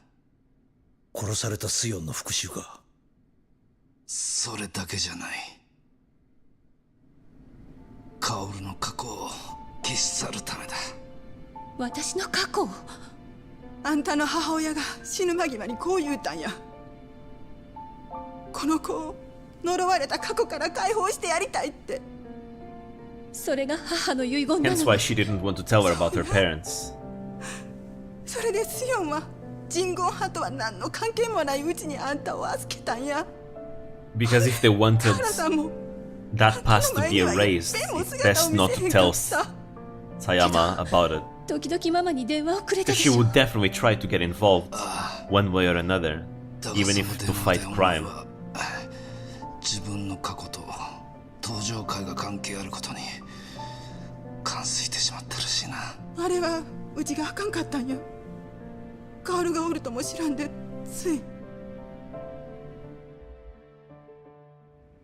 Do you think he's the older kid? あん時に何があったか知らんけど、カールはな登場会のせいで不幸になったんや。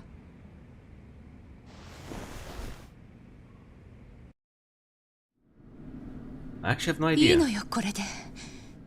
Nothing comes 自 to 分 mind の生い right now. 立ちを知らないまま生きていくほど Oh, 怖い wait. ことはないんだから。 Wait. すまん。事件の時、お Wait 母 a さんと minute. 一緒に逃げた子供はどうしたの？ Don't you tell me. No, それは I refuse. 俺の口からは言えん。 I refuse. Not gonna say it. I feel like it's gonna be something こ that's れだ not けは gonna 胸 be に刻 good. んでおくんだ。お前の体に流れている血は人言派のものじゃない。優しくて温働き者で強い心を持ったスヨンの血だ。そして河原さん、Can't ever have a simple Yakuza お plot. 父さんの血もね。I'm used to it. 懐かしいな。懐かしいな。お前の手を握るのは俺の指を掴んで笑っていた時はちっちゃな手だったのに。俺と母さんの分まで幸せになるんだぞ。お父さん、ありがとうな。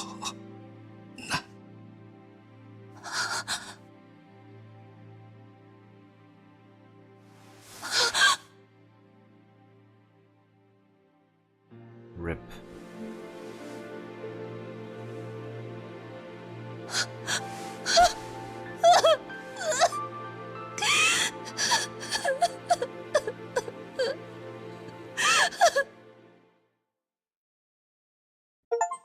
Oh, I got an achievement. Demon Killer Father.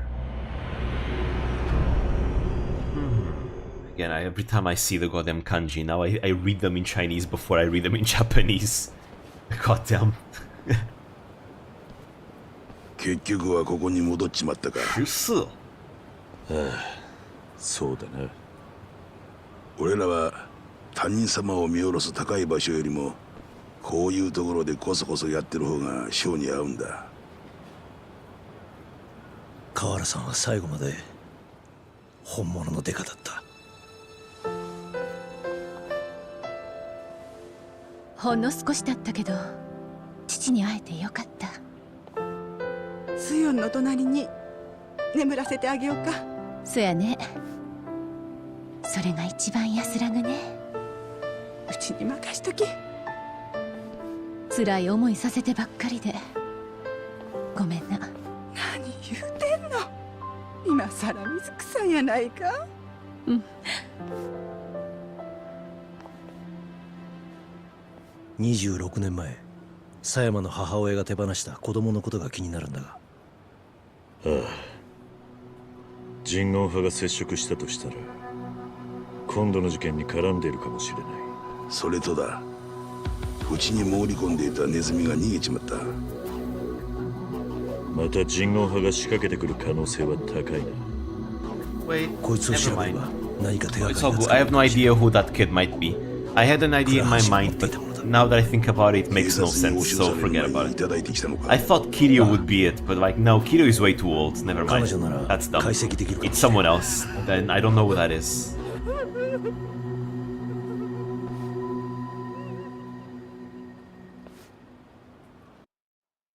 I don't know who that is. 分かった。こっちも大阪を出たところだ。夜までにはそっちに着くだろう。じゃあ。道具を積んだトラック5台がカムロ町に到着したそうですわ。そうか。いよいよか。ええ。カムロ町侵攻は近江連合の長年の夢やった。You know, this guy is called a dragon, but he reminds me more of a tiger. 結局は手出せんかった。そのカムロ町にいよいよ合流会がくさびを打つ時が来たんですな。ああ。わしはその勢いに乗って一気に全国の極道組織を束ねる。そして本物の竜になるんや。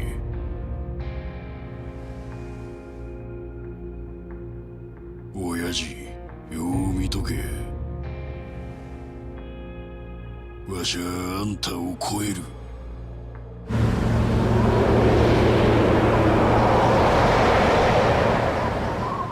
That's a lot of cars. ここまでは計画通りだ。最後まで気は抜けんぞ。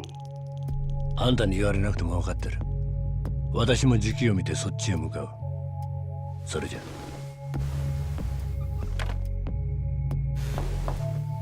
入れ。失礼します。合流会がついに全勢力をカムロ町に向かわせたそうです。 So it's war. We're gonna be fighting a war. そうか。このままじゃ遅れを取ります。そう焦るな。しかし親父、今は動く必要はない。時間はまだある。それにこっちにはとっておきの策がある。Oh?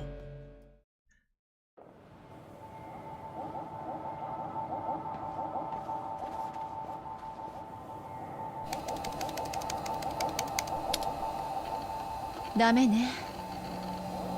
ダメか。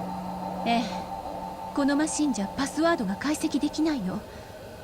ちょっと特殊なアプリケーションが必要なのよ。そうか。 Have you tried NordVPN? I'm kidding. That'd be great for an ad. ってことはなんだ。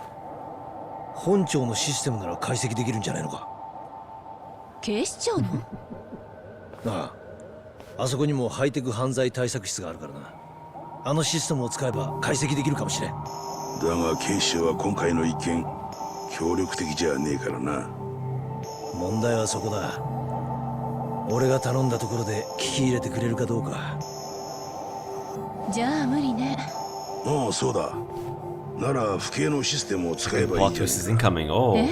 そうか。 Could it be in the same cutscene? 佐山、お前これからどうするんだ。ね、一旦ママと一緒に大阪へ帰るつもりよ。それならちょうどいい。 Let's see if it's during the cutscene. Because once the cutscene is over, I'm saving the game to end the stream.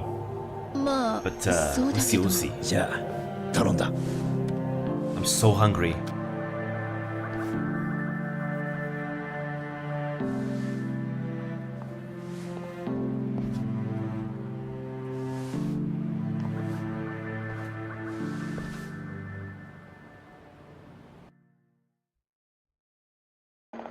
All I can think right now is Peking duck, which I will not be eating because...